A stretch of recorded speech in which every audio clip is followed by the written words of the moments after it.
saw the cubs before I saw the human. They poured around the landing gear of a courier shuttle in a stream of gold, small paws skidding on the polished hangar deck, tails lifted like signal pennants. The woman in the plain white flight jacket stepped down after them with a tool case in her hand. 2 cubs clung to her shoulders. Another had its teeth fixed in the hem of her jacket. The rest kept so close to her boots that she shortened every stride rather than risk a paw. My officers stopped working to stare. I had commanded the carrier Iridane through border fires, plague cordons, and an evacuation, in which the passengers outnumbered my crew. I understood disorder. I did not understand why the last surviving children of Verdun's ruling pride were following a human propulsion engineer as if she carried their gravity. "Why are they always with her?" I asked. Security Arbiter Auric folded his dark arms behind his back. "Because Engineer Jessa Jackson has spent 11 days refusing every lawful order to release them." The human looked up from the landing gear. "That is not what happened," she said. The smallest cub sneezed into her hair. "That was how the argument began, in front of half my flight crew, and under the open belly of a shuttle whose engine had tried to kill everyone aboard it. I ordered the hangar cleared except for essential personnel. My crew obeyed with the speed of people who wanted to remain close enough to listen. Oryx guards formed a careful arc around the cubs. Their shock staffs stayed collapsed, but their hands rested near the releases. Jessa noticed. She set down her case without bending. "If those staffs open, they will run under the shuttle. They will be contained before they can do so," Auric replied. "You said that on the refugee tender. 3 of them climbed into a waste pipe. Because you taught them that resistance receives a reward. I brought them out with dried fish." "A reward?" Jessa looked at me as though asking whether my carrier had been designed by men like him. I had occasionally wondered the same thing. I approached slowly. The children were Harith, a furred people whose adults stood nearly as tall as humans, and whose young resembled the hunting cats of Earth. An adult Harith could open a pressure door with its shoulders. These cubs were young enough that their paws seemed borrowed from larger bodies. The eldest, Ketha, watched my hands. Farron hid behind Jessa's calf. Nima sat on the human's boot and refused to move when she gently tried to reclaim it. "Commander Talrin Vesk," Jessa said. "I requested you at the hatch." Arbiter Auric intercepted the request. He has intercepted several things. Auric produced a custody writ on a plain slate. He had been appointed by the Verdun Regency before the capital fell. His authority over the royal children was genuine. So was the intelligence attached to his order. The assassins who had killed the children's parents were still operating along our intended route. Their last attempt had destroyed the refugee tender's port engine. A transmission captured during the attack named the cubs as targets. Jessa's name appeared in a second intercepted message. Auric was not inventing danger to win an argument. "Engineer Jackson is emotionally compromised," he said. "She entered a burning nursery without clearance. She concealed the heirs in a machinery compartment during boarding. She has blocked medical isolation and prevented a verified guardian transfer. Every hour of this attachment makes a clean security separation harder." The machinery compartment was the only part of the tender not being shelled, Jessa said. "You did not know that when you chose it." "I knew the thermal feed into the nursery had been mapped by hostile fire." "You guessed. I repaired that feed. I recognized the pattern. Their dispute had accumulated enough evidence to make interruption difficult." I crouched beyond Ketha's reach. "Where does the writ send them?" "A sealed diplomatic suite near the carrier core," Auric said. "Filtered air, an independent galley, verified guards, and no external contact. No windows," Jessa added. "No engine sound. No one they know. A fortress is not required to feel like a holiday." Ketha bared small white teeth at him. Auric did not flinch. I respected that. He had lost officers in the tender attack, and the scar along his jaw was still held closed by medical film. His caution had been purchased rather than imagined. I asked Jessa why she had refused medical isolation. "I refused sedation by guards without a pediatric healer present. Dr. Renna examined them with me in the room. Their blood screens are clear." "Their stress readings were not," Auric said. "That was my point." Ketha made a chirrup too soft for my translator. The cubs rose together. Jessa turned toward the shuttle. I heard nothing unusual. The deck beneath my boots held the steady vibration of Iridane's reactors and the lighter, irregular tremor of hangar machinery. Flight Chief Ismar was draining the courier's damaged engine. Fans pulled vapor through the ceiling baffles. The cubs pressed against Jessa's legs. "Back away from the shuttle," she said. Auric glanced at the guards. "Do not use this as a delay. Talrin, clear the fuel trench." She used my name without rank. Under other circumstances, I would have corrected her. "Ismar," I called. "Clear it." My flight chief trusted my tone. He slapped the evacuation pad. Amber lamps flashed without text or symbol, and the technicians climbed out of the recessed trench. Jessa lifted Nima, seized Farron by the loose skin of his neck in a way that made him go limp, and hurried toward the blast wall. The other cubs followed. The shuttle's drained engine split open. There was no fire. A pale pressure wave struck the deck, flattened a tool cart, and burst the windows of the observation booth. I reached the wall on my knees. Auric covered Ketha with his body, while fragments rang across his armor. The engine cradle sagged after the impact, where its central brace should have been solid. Fresh metal shone around a narrow cut. Ismar stared at it from the trench ladder. "That support passed inspection," he said. Jessa held the shaking cub against her chest. "It was cut after we landed." Auric rose with blood on his cheek. "Then the threat is aboard this carrier," he said. "Commander, I am invoking the sealed suite order. The cubs had warned us before any instrument. That did not invalidate his conclusion. It strengthened it. I sealed the hangar and confined everyone present, including myself. Auric objected to being treated as a suspect. Jessa objected to everything else. Ismar objected to losing his entire flight deck over a brace that had not killed anyone. The cubs objected to a meal packet until Jessa warmed it against a coolant line. Dr. Renna arrived in a clean suit and examined the children behind a transparent partition.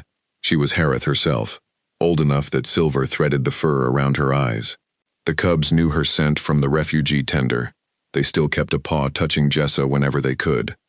Renna gave me the medical facts in front of both disputants. The children were not ill. They were sleep-deprived, underfed before rescue, and saturated with stress hormones. Sedation was possible but carried a heightened respiratory risk after smoke exposure. Forced separation would not necessarily injure them, but their reactions could complicate safe transport. "A gradual transfer to familiar Harith caregivers is medically preferable," she said. Auric inclined his head. "I accept that. The human may accompany them to the suite and withdraw by stages." Jessa did not immediately refuse. That surprised me more than any outburst would have. "If the suite is made safe," she said, "I will help them move." Auric's ears shifted. He appeared unsure what to do with her, a reaction I had not seen before. I ordered the suite inspected by Ismar's engineers, my own Marines, and a technician selected by Jessa. She selected herself. "You are confined to this hangar," Auric said. "So is the person who cut the brace." "Not necessarily. The cut could have been made through a maintenance crawler." Jessa looked at the opening beneath the engine. "Then let me inspect the crawler path." Auric disliked the logic but could not fault it. I divided the work. Ismar examined the cut. My communications officer, Fiorin, traced every maintenance command issued since the courier landed. Auric reviewed the identities of refugees and crew. Jessa stayed with Renna and answered questions about the warning. "They heard the support failing?" I asked. "Maybe. You acted as if you knew." I knew they had made the same sound before the tender engine ruptured. "What sound?" She imitated the chirrup poorly.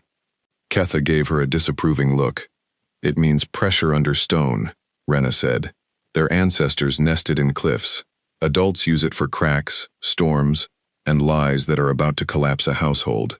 Context matters. They sensed a structural failure through the deck?" "Perhaps vibration," Renna said. "Perhaps smell. We have never needed to study the nursery form under engine conditions." Auric entered that answer into his record. "Unverified," he said. "Accurate twice," Jessa replied. Chance is often accurate twice. He was right often enough to be irritating. Ismar found powdered cutting compound inside the severed brace. It was used by Iridane's repair crawlers, but the grains contained a resin carried from the refugee tender. The sabotage could have been prepared before landing and completed remotely after our inspection. Fiorin found no command to the crawler. "That means someone walked into the trench," Auric said.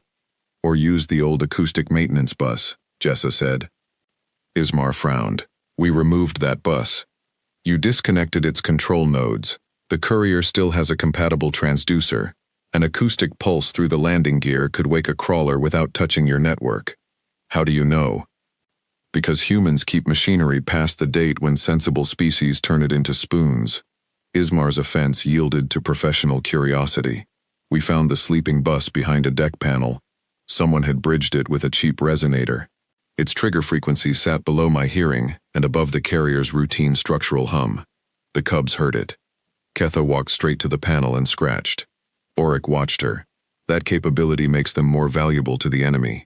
Jessa stared at him. You watched her save us and found a reason to lock her away more securely.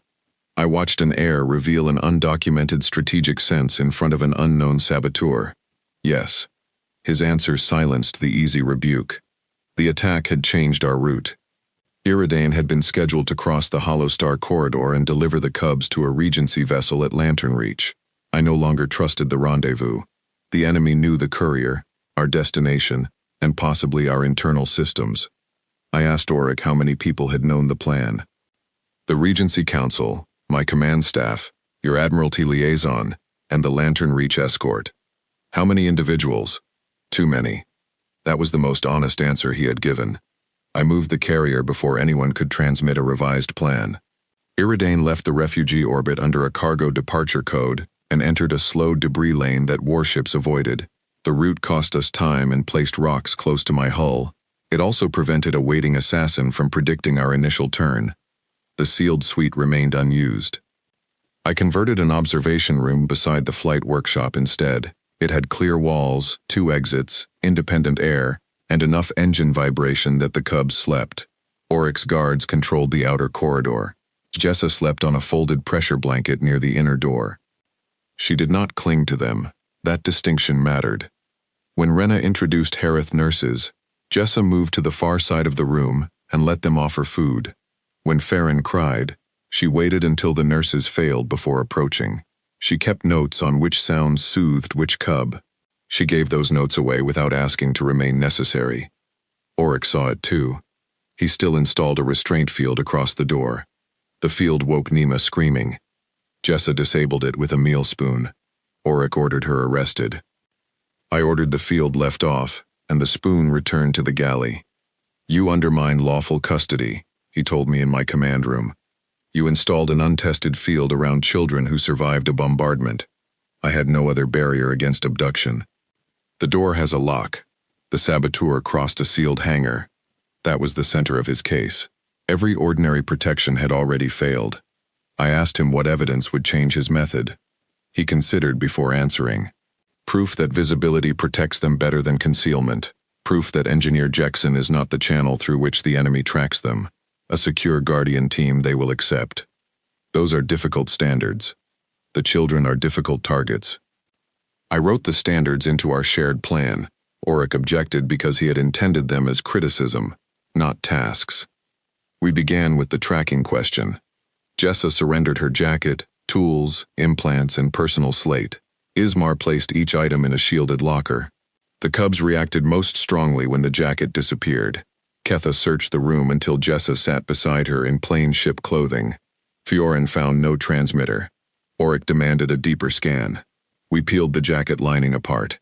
Dried blood marked a seam from the nursery rescue, beside metal dust from the tender, and a seed husk Jessa claimed had crossed 3 systems in her pocket. There was no device. It was a good jacket, she said while Ismar spread the pieces across a table. I will authorize replacement, Auric replied. That was almost human of you. Do not make me reconsider. Fiorin inspected the courier's records. Its emergency beacon had transmitted during the tender evacuation. The signal included passenger biometrics required by maritime law. The cubs could have been tracked through that broadcast before we shut it down. Auric's own security package had insisted on the beacon. He accepted the finding without excuse. Then my procedure exposed them, he said. It also guided Iridane to us, Jessa replied. We would still be drifting if it had stayed dark. I had not previously seen her give his evidence the same fairness she demanded for hers. The sabotage investigation turned toward the tender survivors. There were hundreds aboard Iridane. Most had lost someone. Auric wanted isolated interviews and movement restrictions. I feared panic inside a crowded carrier. Jessa proposed open repair meetings. Show everyone the resonator, she said. Ask who saw something like it. And teach the saboteur what we know, Auric said. The saboteur already knows what they built. The refugees know what they saw. I chose a limited version. Ismar displayed the harmless casing without explaining its trigger. Refugees could speak privately or in public. Auric's team verified each account. Our earliest useful witness was a kitchen porter named Olvin, who remembered a medic carrying a repair pouch into the courier hold. The next was a child who had seen that medic discard a glove before boarding. The glove still lay inside a waste compressor because a jam had stopped the cycle. It carried cutting resin. The medic, Morvan Halev, had treated victims during the bombardment.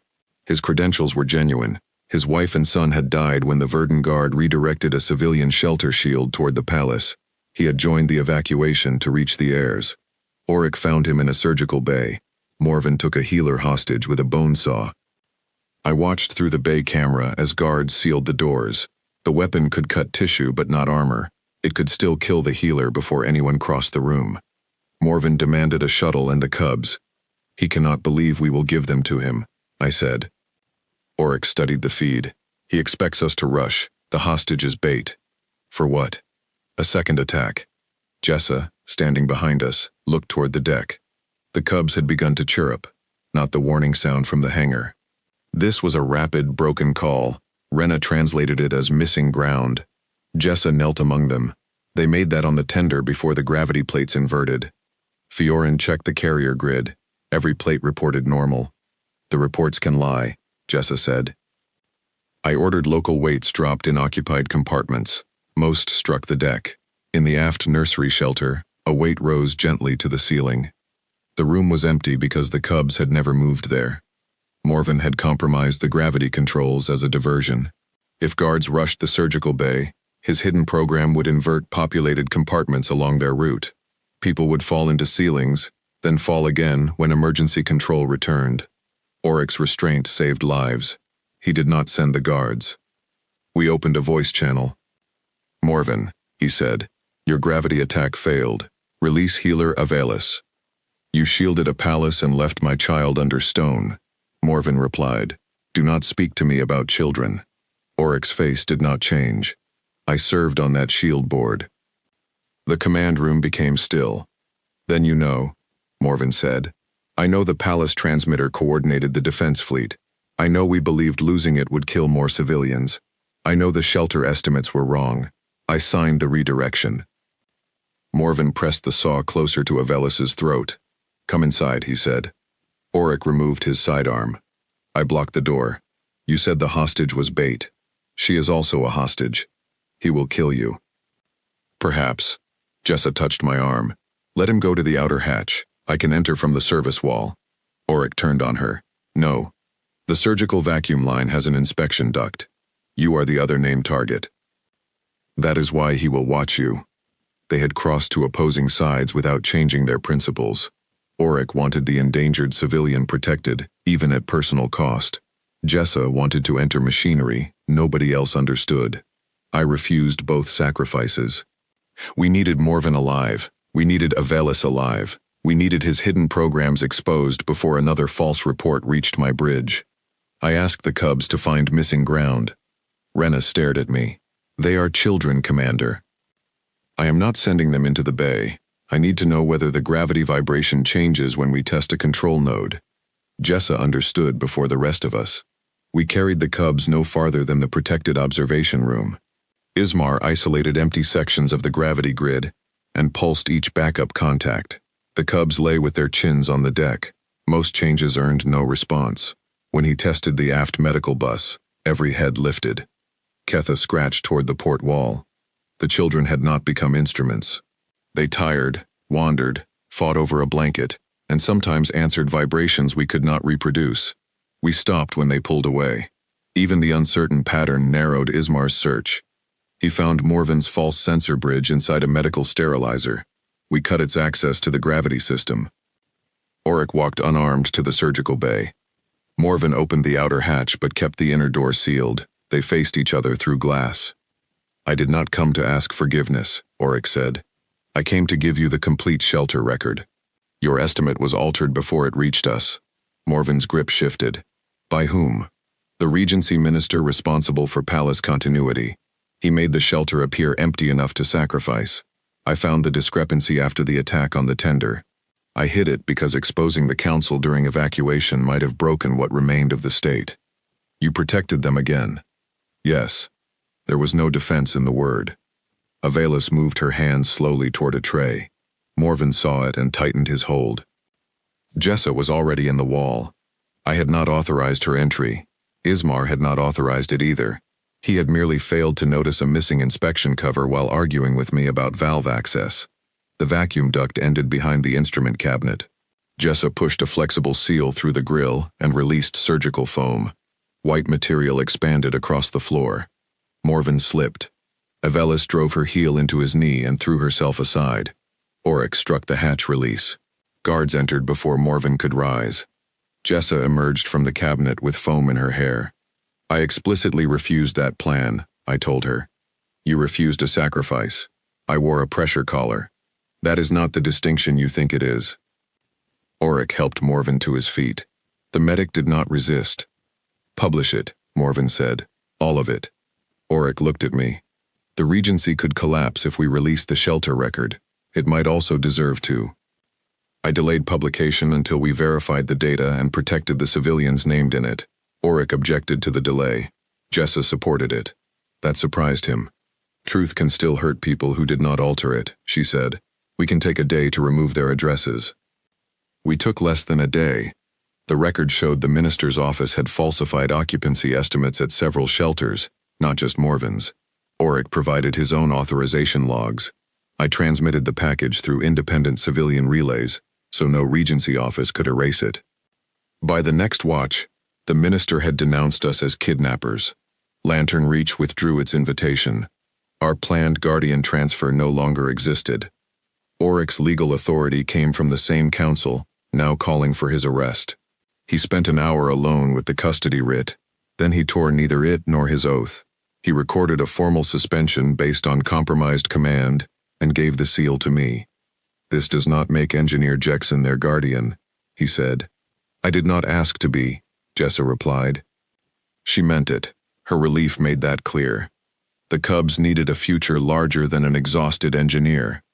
We formed an interim household aboard Iridane. Rena led medical care.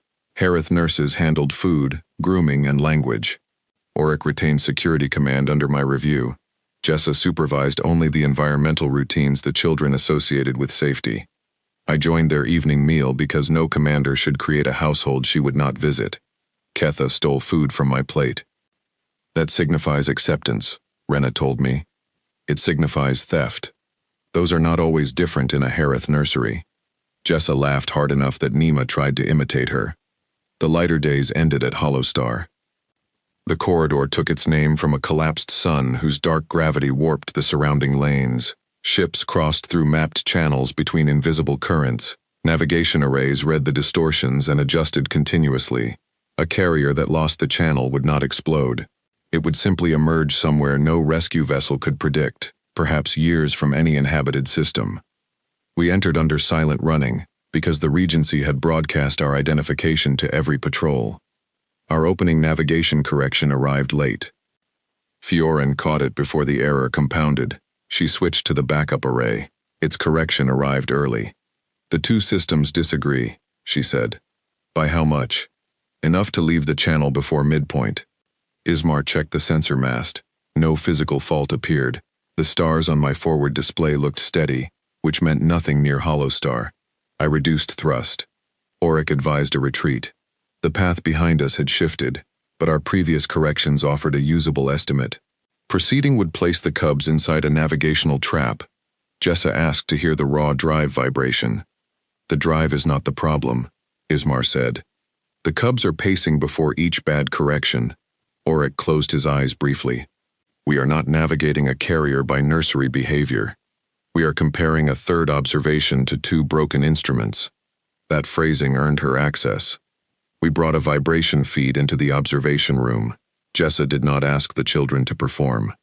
She laid a hand on the deck and watched them. Ketha paced before the primary array sent a correction. Farron ducked beneath a table before the backup responded. Their movements differed. Rena identified Ketha's response as pressure warning, and Farron's as startle. Primary senses the distortion, Jessa said. Backup is reacting to our own correction. The feedback loop is fooling it. Fiorin tested the hypothesis against the raw timing. It fit. We trusted the primary array enough to continue, but not blindly. Ismar stripped the backup out of the control loop. The Cub's warnings became an independent check, never a steering command. When Ketha failed to pace before a strong correction, we stopped and investigated. We found a patch of quiet gravity the array had mistaken for safe passage. The carrier turned around it. Oryx stood beside me while the dark star bent our view of the galaxy into a pale ring. If the enemy knew their sense, he said, the attack on the nursery may have been about more than succession. You think Verdun's children are navigation assets? I think someone else may think so. They remain children. That has never stopped a government from calling a child an asset. His own government had done exactly that with its palace heirs. He had spent his career protecting them from everyone except the institution that named his duty. We emerged from Hollowstar far from the published lane. 3 warships waited anyway. They carried regency codes and demanded surrender of the heirs. Their commander, Varos Kell, had served with Auric during the Verdun border campaigns. The authentication was perfect. Auric did not trust it. Varos hated the continuity minister, he said. He would not enforce this order without asking about the shelter record. The warships closed around us. Iridane was a carrier, not a battleship. Most of my strike craft had been left behind during evacuation. The shuttles in my bay carried refugees, medical supplies, and more courage than weapons. Varos gave us until his ships reached firing distance. Jessa studied their drive signatures. Those are not Verdun engines, she said. Ismar enlarged the thermal traces. The hulls matched Regency patrol ships, but the drives burned with a colder exhaust used by contract raiders. Captured ships, I said. Or purchased ones, Auric replied. Fiorin sent a challenge based on a campaign memory only Varos should know. The response repeated his official biography. I launched empty rescue pods in a wide fan. The false warships ignored them and focused on Iridane. That told me they wanted the carrier intact enough to board. The Cubs began their missing ground call. This time every sensor agreed that our gravity was stable.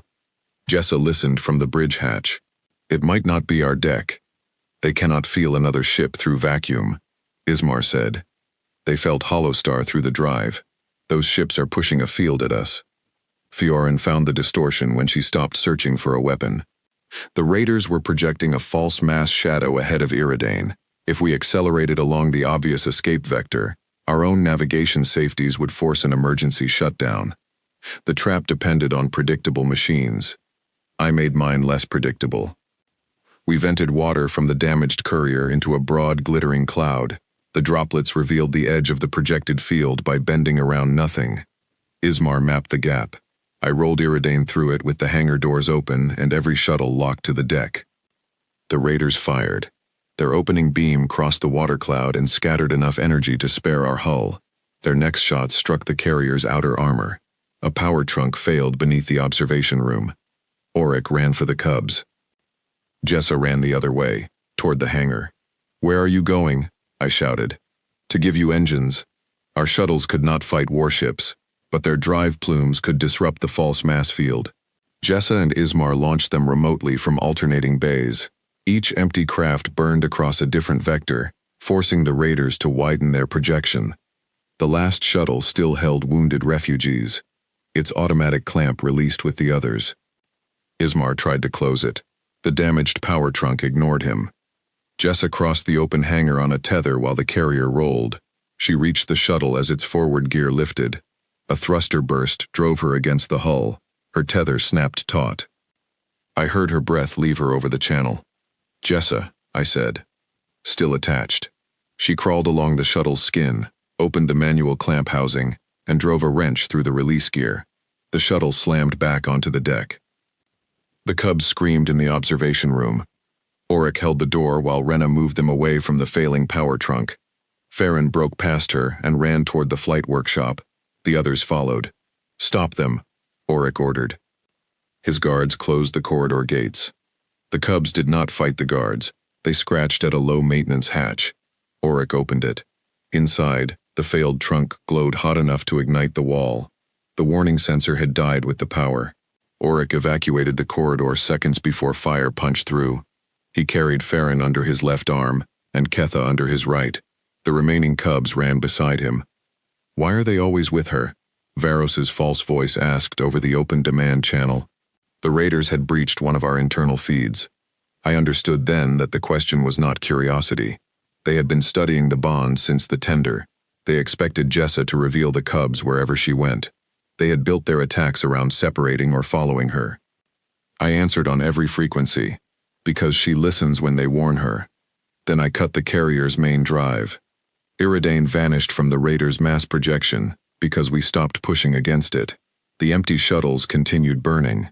Their signatures scattered outward like fleeing vessels. The enemy formation split. We drifted dark beneath their firing plane. Jessa reached the hangar control blister. She could not return across the deck while the carrier rolled, so she worked from there. Ismar gave her the damaged courier's engine status. The engine that had split in our hangar still held a charged distortion coil. "It will not propel anything," Ismar said. "I do not need propulsion. I need noise." Jessa opened the courier's containment shutters. The coil released a ragged gravity pulse. It resembled a failing ship drive closely enough that the nearest raider fired at it. Its beam struck the courier, detonated the remaining coil, and filled the hangar mouth with distorted debris. Our carrier disappeared behind the false wreck signature. I restarted a maneuvering bank and slid toward the widest gap. The raiders realized their mistake too late. A pursuer turned after us. The other ships had chased empty shuttles beyond immediate support. I had no weapon powerful enough to stop it without exposing our refugees to return fire. Auric offered a security cutter. "Its drive can mimic the carrier for a few breaths," he said. "And who pilots it?" "I do." Jessa's voice came from the damaged blister. "Remote linkage works if you strip the safeties. The enemy can break remote control. Not if the command is already loaded." Auric looked toward the cubs on Rena's camera. He had built his life around standing between danger and those children. That made self-sacrifice feel like duty, even when a machine could take his place. "Load it," he said. The cutter launched without a pilot. It burned across our wake, broadcasting Iridane's old drive pattern. The pursuer turned its weapons. Its beam destroyed the cutter. The blast hit our final course correction. We escaped with a burned hangar, a crippled power trunk, and no lives lost to the engagement. I did not call that victory. Our attacker still controlled 3 warships. The Regency had branded us traitors. We had no secure destination and enough fuel for only a few major diversions. The children slept through the damage reports. Jessa sat against the observation room wall with her repaired jacket around them. Someone from the textile shop had sewn the torn lining without decoration. Ketha's paw rested on the human's wrist. Auric watched from the doorway. "They warned us about the field," he said. "They warned us about lots of things," Jessa replied. "We understood some of them. The distinction matters."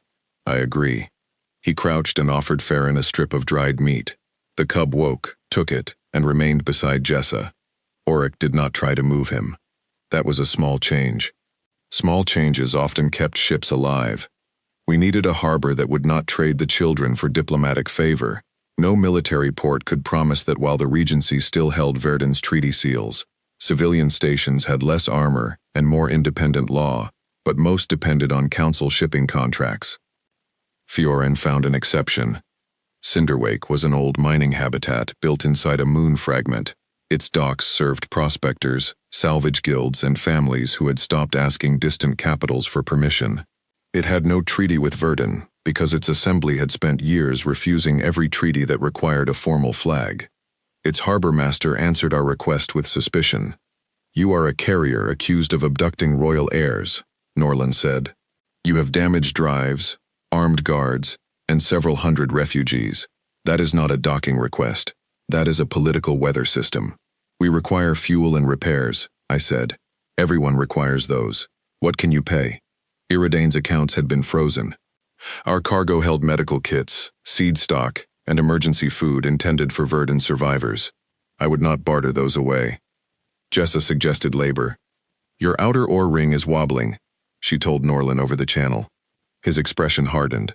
Our ring is within tolerance. Your beacon image shakes every 7th rotation. Either the ring is wobbling, or your camera has a very specific fear. Ismar checked the feed and confirmed a slow misalignment. Left alone, it would chew through the bearing collars within a season. Cinderwake's own crews knew about it. They lacked enough compatible thrusters to correct the entire ring at once. We had empty shuttles returning from the decoy maneuver. I offered their engines and Ismar's crews in exchange for protected dockage. Norlin asked for the navigation records showing how we crossed Hollowstar. Auric refused before I could answer. Those records reveal the air's sensory response, he said. They reveal your carrier's course, Norlin replied. The two are linked. Then you have brought a secret to a station built by people who sell secrets when ore prices fall. His bluntness was useful. I offered only the mechanical correction data, stripped of nursery observations. Norlin accepted a trial repair. Iridan would remain outside the dock until the ring steadied. Jessa wanted to lead the shuttle pattern. Ismar wanted her in medical care after the hangar collision. Rena settled the argument by showing us the scan of her cracked rib. It is a small crack, Jessa said. It is in your body, Rena replied. That gives me jurisdiction. The Cubs remained aboard Iridane while Ismar flew. They crowded the observation window as the shuttles attached to Cinderwake's ore ring. Each craft fired a carefully timed pulse. The opening cycle worsened the wobble. Norlin accused us of trying to break the station. Jessa studied the vibration from her bed. Their ring has a flexible joint we did not model, she said. The pulse is arriving after the mass shifts. You cannot see the joint from here, Ismar told her. I can hear its return through your hull microphones. Delay the port shuttles by half a breath. He did not obey because she was human, or because Cubs adored her. He ran a simulation, found the delayed response, and adjusted the pattern. The ring steadied over the next cycles. Cinderwake opened its harbor. Auric placed guards along the docking tunnel and demanded a sealed route to the repair berths. Norlin refused. My station has public corridors, he said. Your heirs can use them under our law, or stay on your ship. We do not build private roads through people's homes. Auric showed him the assassination intelligence. Norlin read every page. Your danger is real. Your requested route would close the market, the clinic crossing, and 2 pressure shelters. That moves risk from the children to everyone else. He offered rotating closures instead, announced by sound patterns without publishing the Cubs' movements. Station residents would wait briefly rather than lose entire corridors. Auric calculated the exposure and accepted with modifications. The arrangement worked until Ketha refused to enter the docking tunnel. She planted all 4 paws on the carrier deck and made the pressure understone sound. The others pressed around Jessa. Auric cleared the tunnel. Station engineers found nothing. Ismar scanned the seals, air, power, and structural ribs. All readings stayed normal. We delayed while refugees watched from behind temporary barriers. They may be reacting to the strange station, Rena said. Auric faced Jessa. Can you move them? I can. Should you? That was a better question than he would have asked before Hollowstar. Jessa knelt and pressed her palm to the threshold. She listened, then crawled partly into the tunnel. A station guard laughed until Norlin silenced him. There is an irregular knock, she said. Slow, near the outer wall. Ismar heard it after she pointed it out. The sound came from a cargo lift several decks away. Its counterweight struck a rail whenever heavy ore crossed the market. The tunnel was not in danger. Ketha had heard a distant structural noise and lacked the experience to locate it. We cannot evacuate every place she dislikes, Auric said. Agreed, Jessa replied. She carried Ketha into the tunnel, while Rena led the others. The cub trembled but followed when Jessa let her touch the wall and hear the knock pass harmlessly. They stopped at the midpoint, waited for another ore load, and continued. The warning had been false in its conclusion and truthful in its cause. That lesson mattered later. Cinderwake's residents lined the market corridor despite Norlin's request for privacy. Some wanted to see royal children. Some wanted to see the human from the Regency broadcasts. A few held plain cloths colored in opposition hues, until station guards made them lower anything that could serve as a signal. Jessa wore her white jacket, the cubs moved around her boots. I walked to Jessa's left, Auric took her right. Rena and the nurses kept the children from scattering toward food stalls. "Why are they always with her?" a miner called. The question carried no threat. It still made Auric scan the balconies. Ketha answered by leaving Jessa, approaching the miner, and sniffing his glove. The crowd laughed gently. The miner crouched and let her decide whether to touch him. She did. By the time we reached the habitat rooms, every cub had accepted food from someone else. Jessa looked exhausted and pleased. "Visibility," I told Auric. "Your opening standard. A peaceful corridor is not proof. No, it is evidence." He accepted the correction. Cinderwake's assembly met in an old ore sorting chamber. Its members sat among unused chutes because the station had never wasted material building ceremonial rooms. Norlin presented our request for temporary sanctuary. Auric presented the threat. Rena described the children's condition. Jessa refused to speak until a delegate asked about her role. "I keep engines alive," she said. "Right now I also keep several frightened children willing to eat and sleep. I would like to stop being necessary." The delegates did not expect that. A shipping broker named Ellen asked whether she would consent to separation once a stable household existed. "Yes, if they can reach me when they choose and if the household does not treat attachment like disobedience."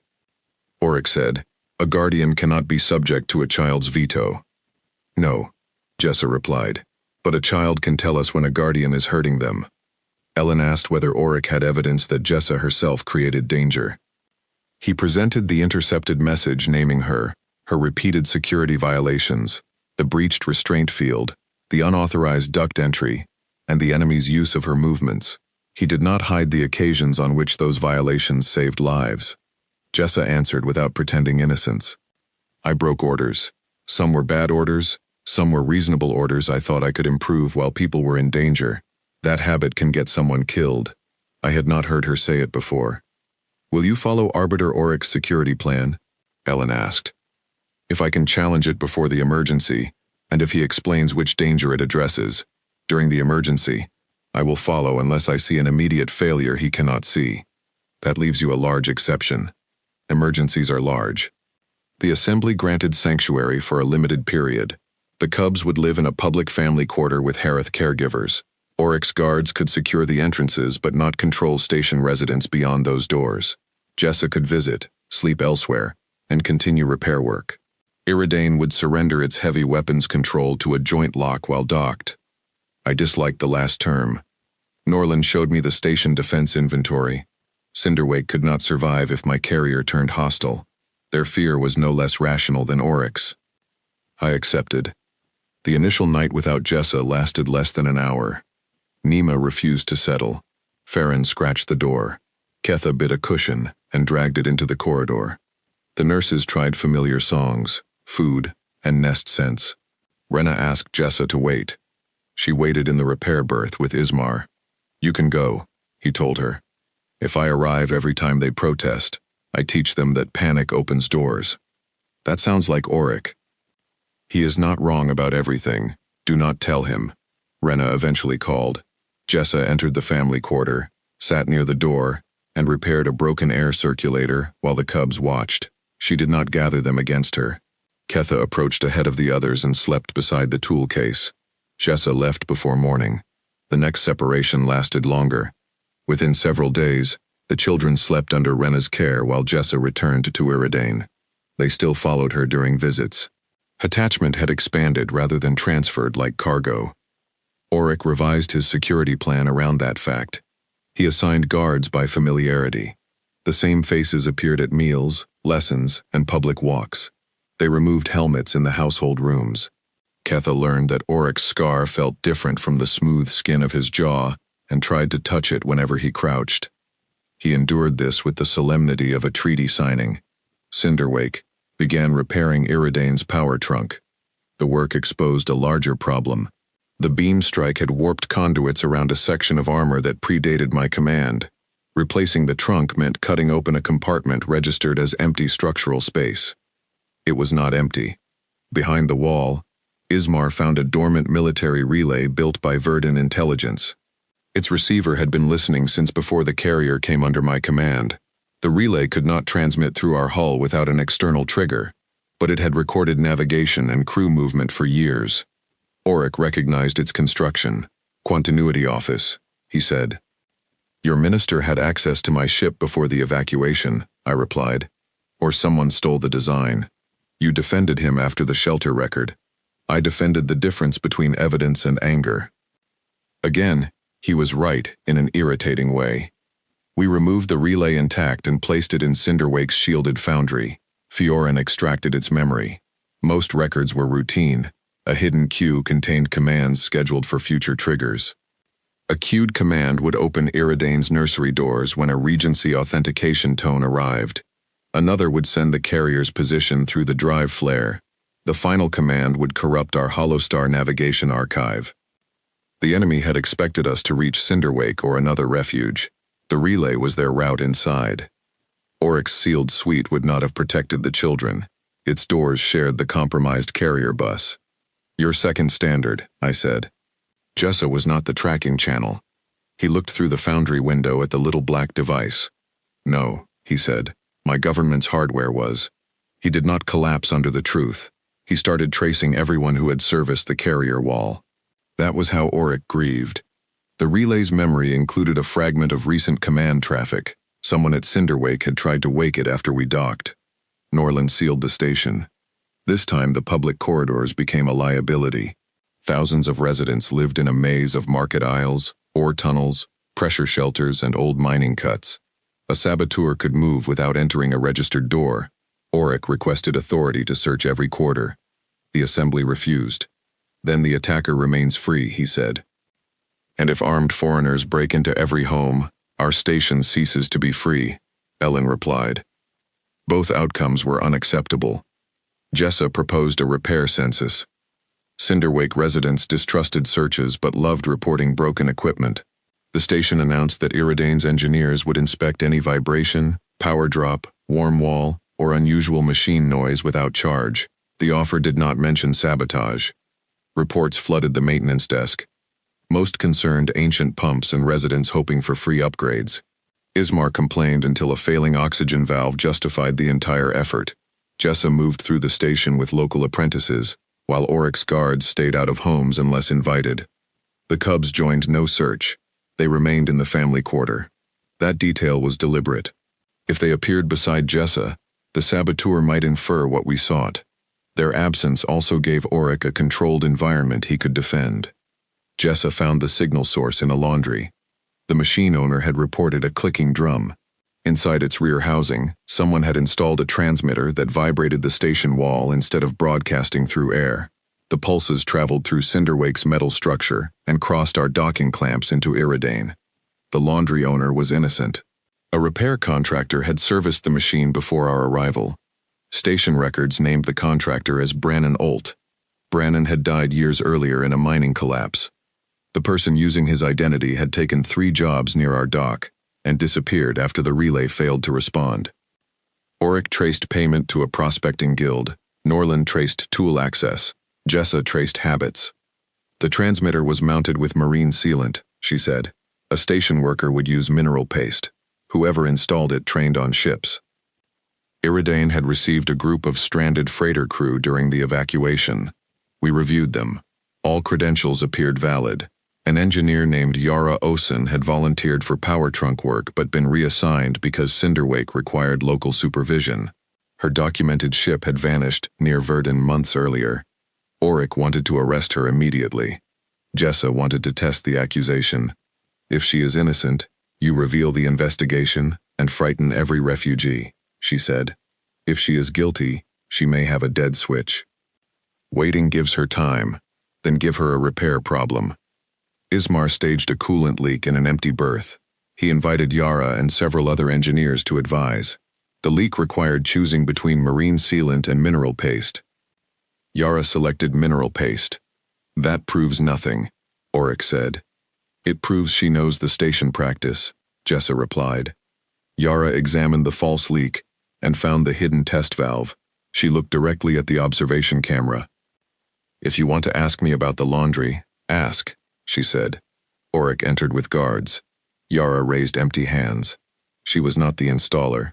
She had recognized the transmitter casing when Jessa carried it through the repair berth.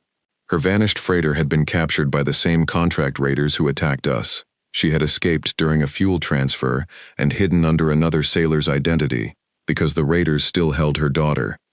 They had sent her to Cinderwake with instructions to wake the relay. She had not done it. Someone else did, Auric said.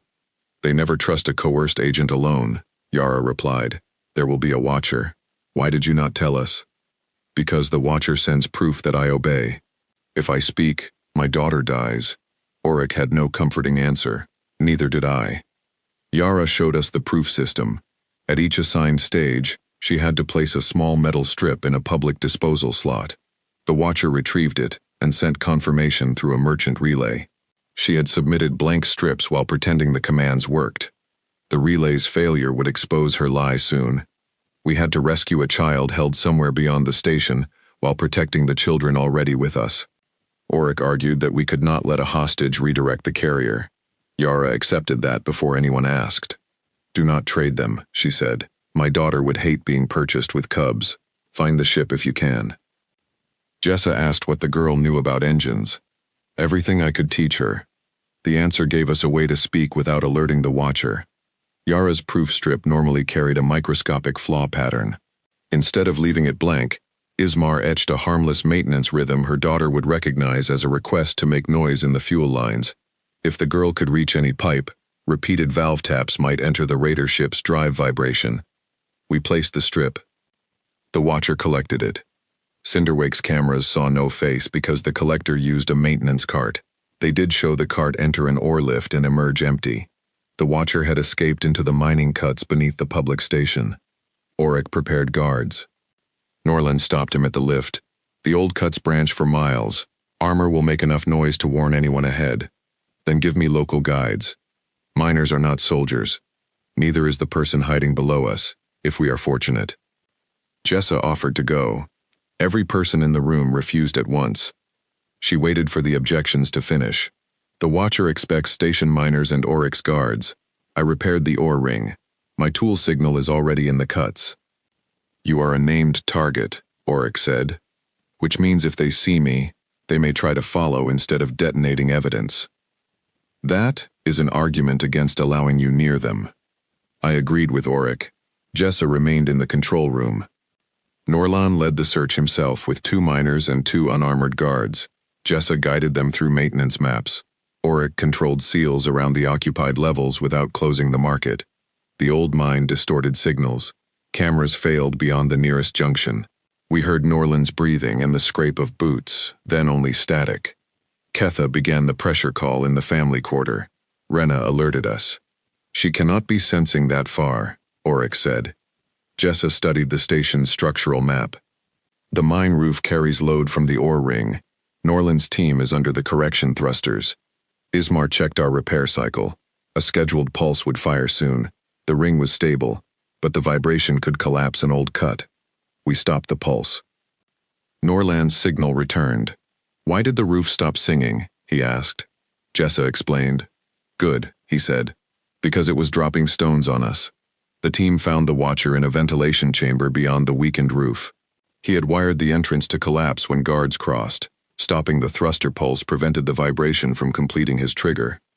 The watcher surrendered after Norland vented cold air through his hiding place and promised to seal the only warm exit. His name was Taras Vol. He had served the continuity minister as an intelligence courier. He believed the monarchy was the only structure capable of rebuilding Verdan. The minister's crimes, he said, were terrible decisions made under impossible pressure. And the children? Auric asked. Symbols, Taras replied. Without them, every ambitious governor declares a separate state. With them, we can restore the line. They are not a line. You guarded that line your entire life. Taras had found the wound precisely. He told us where the raider rendezvous would occur, only after Auric offered a public trial, rather than quiet execution. The raiders were using a fuel refinery hidden in a gas giant's upper atmosphere. Yara's daughter and other hostages were held aboard the control tender. The location was outside Cinderwake's defense range. Iridane could reach it, but our carrier would be detected long before rescue distance. The ore ring gave me an idea. Cinderwake shipped refined metal in dense cargo drums launched by rail. The drums crossed the system without drive signatures. A shuttle sealed inside a modified drum could approach the gas giant as ordinary freight. Ismar hated the plan because a launch drum had no life support redundancy. Jessa hated it because I assigned her to remain at Cinderwake. The rescue needs someone who understands raider drives, she said. Yara understands them. Her daughter is aboard. That is why she cannot make every decision. Yara supported me. I will give you the schematics.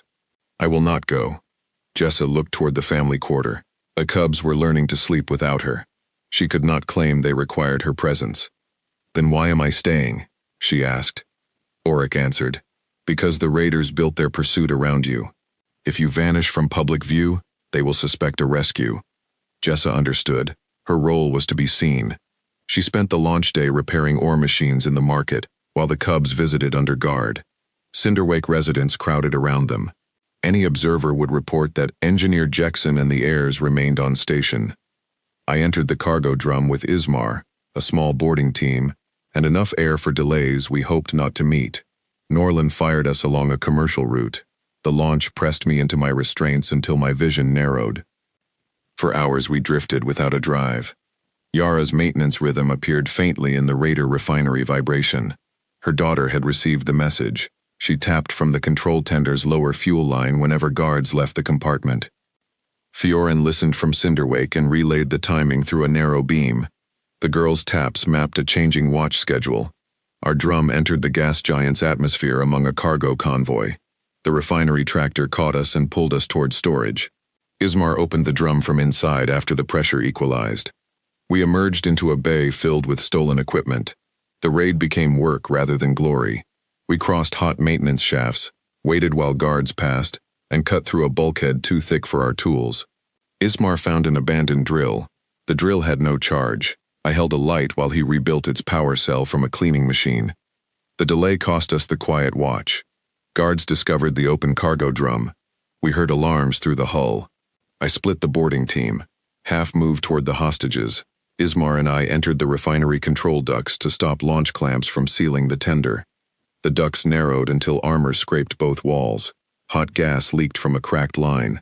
Ismar wrapped it with insulation torn from his sleeve. Jessa would have brought sealant, he whispered. Jessa would have insulted your drill. Also true. We reached the clamp controls as the raiders began detaching the tender. The modern panel would not accept our tools. Behind it, an old acoustic service node waited in darkness. Ismar smiled. Humans were not the only people who kept machinery past the date when sensible species made spoons. He struck the pipe in the trigger rhythm we had learned from the sabotaged courier. The clamp controller woke in maintenance mode. I closed every arm around the tender. The raider captain tried to override. Ismar changed the rhythm faster than their software could reject it. Our boarding team reached the hostages.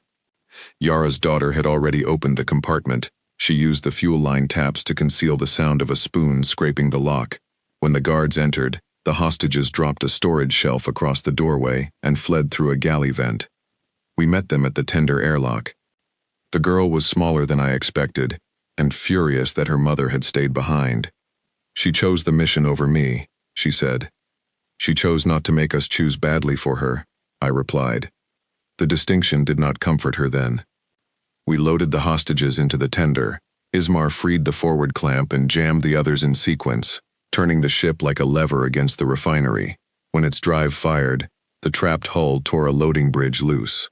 Gas rushed through the breach. Workers on the bridge were pulled toward open atmosphere. They were raider workers. Some had maintained the prison. None deserved to be thrown into a gas giant. I delayed our escape. The boarding team extended a cargo net across the breach. We hauled workers into the tender while raider guards fired from behind cover. One of my Marines fell. A rescued mechanic dragged her across the deck. The last clamp released. We plunged away from the refinery with damaged steering and far too many people aboard. Iridane arrived from the shadow of a moon fragment. Cinderwake had risked its harbor by letting my carrier depart under a false ore escort. Norland commanded the flight because I was still aboard the tender. The raider warships moved to intercept. Jessa had prepared the ore ring's remaining cargo drums. Iridane launched them across the pursuit path. They burst into clouds of refined metal dust.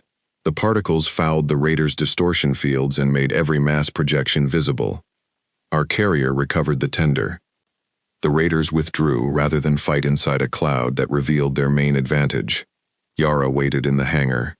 Her daughter crossed the deck slowly.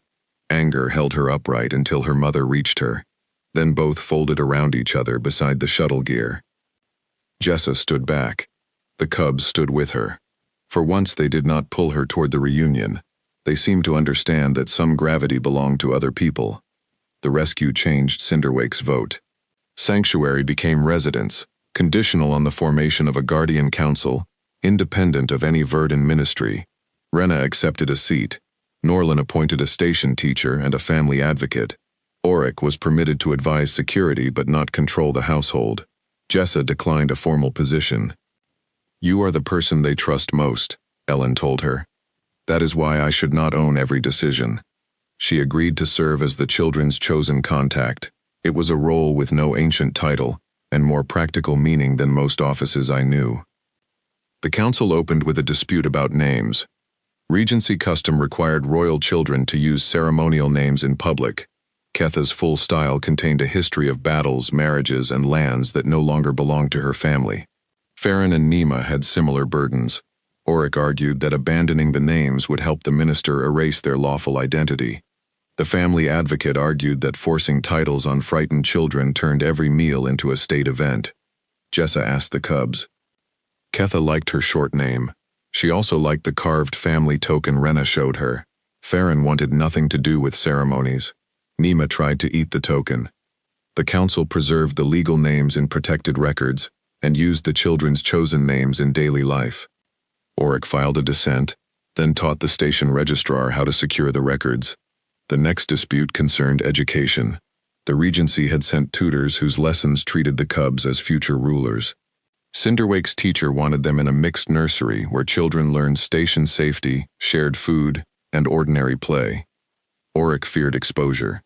His evidence remained strong. Terrace had mapped public routes. Raider agents had used local machines. A mixed nursery created many possible hostages. Norland offered a rotating group in the family quarter, with parents volunteering and security checks performed openly.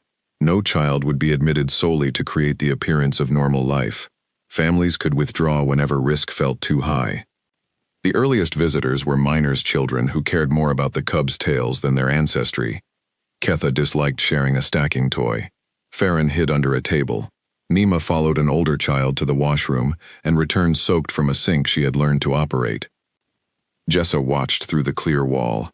"You can go repair something," I told her. "I am not hovering. You have been standing in the same place for an hour. That is stationary concern." Auric stood farther down the corridor in exactly the same posture. Neither of them appreciated my observation. Iridane required weeks of repair. I moved my command office to Cinderwake and opened recruitment among the refugees. Some joined my crew. Others accepted station work or passage to independent settlements.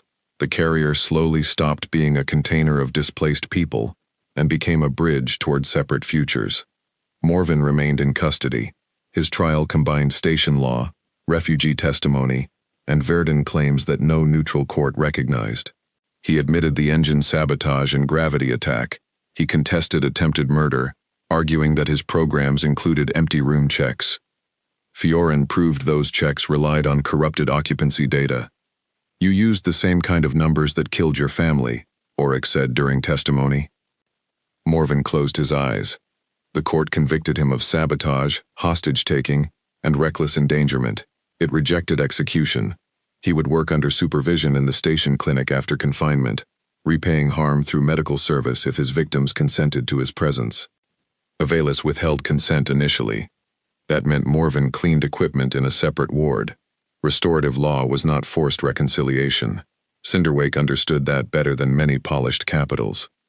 Terrace's trial came later. He had not planted the engine charge, but he had activated the carrier relay and aided the raiders. He defended the continuity plan in public. Verdun is breaking into armed provinces, he said. Every governor claims emergency authority. The heirs are the only shared symbol left. If they stand before the people, armies will stop fighting. Auric was called to answer. Perhaps some will, he said. Others will fight to possess them. A symbol cannot consent to the force performed in its name. You took an oath to preserve the crown. I took an oath to preserve the people through the crown. I reversed those words for too long. The statement ended his career with the regency. It also made him more useful to the children. Therese received confinement and a later review tied to cooperation. He gave us communication keys, safe houses, and the names of council officers who had doubted the minister but feared acting alone. A name near the end mattered most. Admiral Harris Vor commanded the largest intact Verdun relief fleet. She had not joined the minister's broadcast against us. She had not answered our messages either.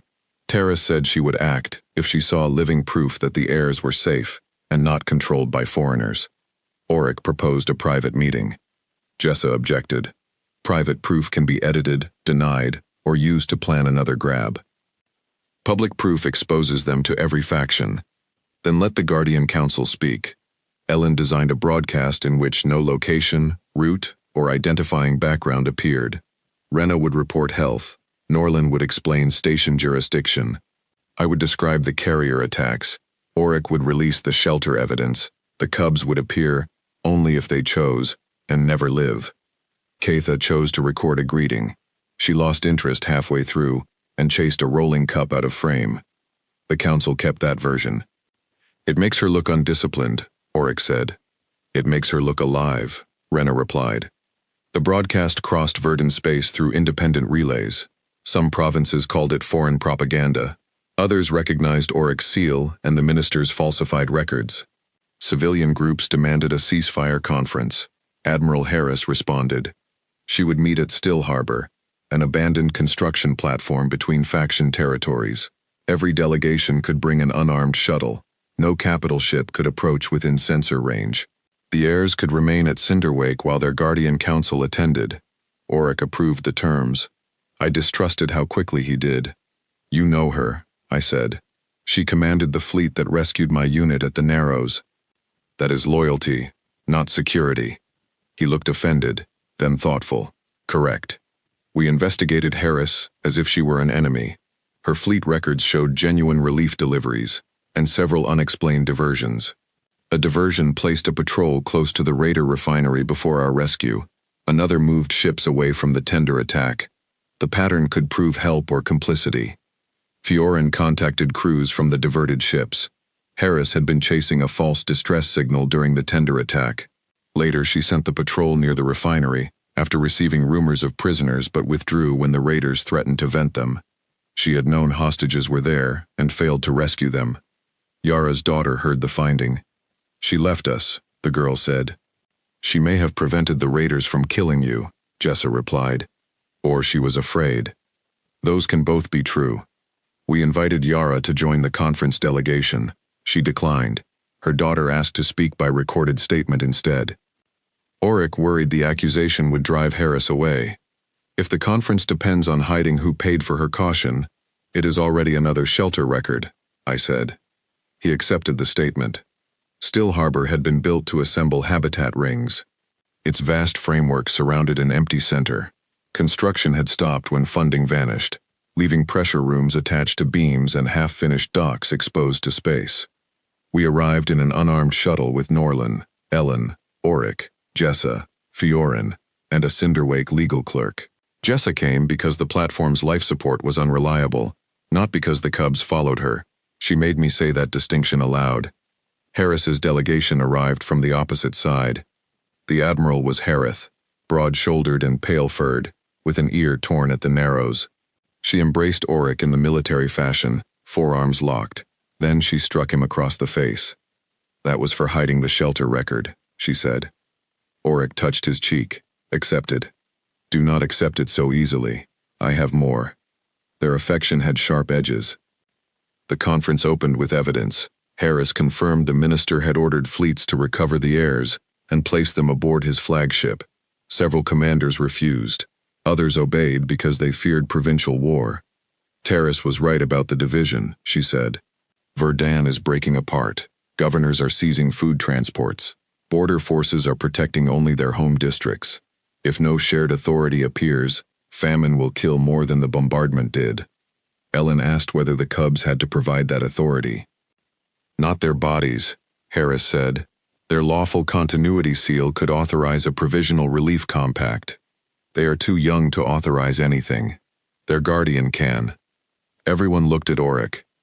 He still held the suspended Regency seal. The conference had been designed around him. Harris did not deny it. You can keep them at Cinderwake. Lend the seal to a relief council, and fleets will recognize a common distribution plan. Auric wanted to agree.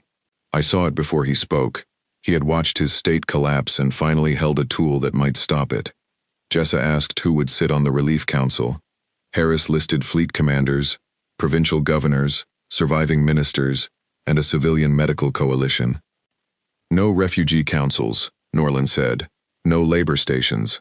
No occupied districts. A compact cannot contain everyone. Then it will distribute food to the people already near power. Harris showed shipping models. Without quick authorization, stored grain would spoil while factions disputed ownership. Her evidence was real. Delay carried bodies inside it. Auric proposed lending the seal for a limited emergency period, with published cargo records. Ellen demanded regional civilian countersignatures. The debate lasted through a failed heater, a pressure alarm, and several meals eaten cold. Jessa repaired the heater but stayed out of the legal argument until Harris asked her directly. Human, would you let children go hungry while adults perfect representation? No, Jessa said. I would move the grain under temporary rules and build a way to challenge where it goes while it is moving. That is what the seal permits. The seal also lets you call every challenge treason. Write the challenge into the order. We drafted a compact that expired unless renewed by a broader assembly. Every cargo manifest would be public. Local councils could report seizure or discrimination through independent relays. Relief escorts could defend shipments but not remove elected administrators. Harris accepted most limits. She resisted inspection of military holds. Raiders are capturing our routes, she said. Full transparency exposes every escort. Fiorin designed delayed manifests. Cargo amounts and destinations would publish immediately, while exact routes appeared after delivery. Inspectors selected from neutral ports could examine holds under confidentiality. The compromise was imperfect. It was also usable. Auric prepared to press the seal. Jessa stopped him. You said the Cubs are the lawful source. Their guardian council should see the final order. Transmission risks interception. Send the text without asking them to sign. Norland agreed. We paused the conference and transmitted the compact to Cinderwake. Rena found a clause none of us had noticed.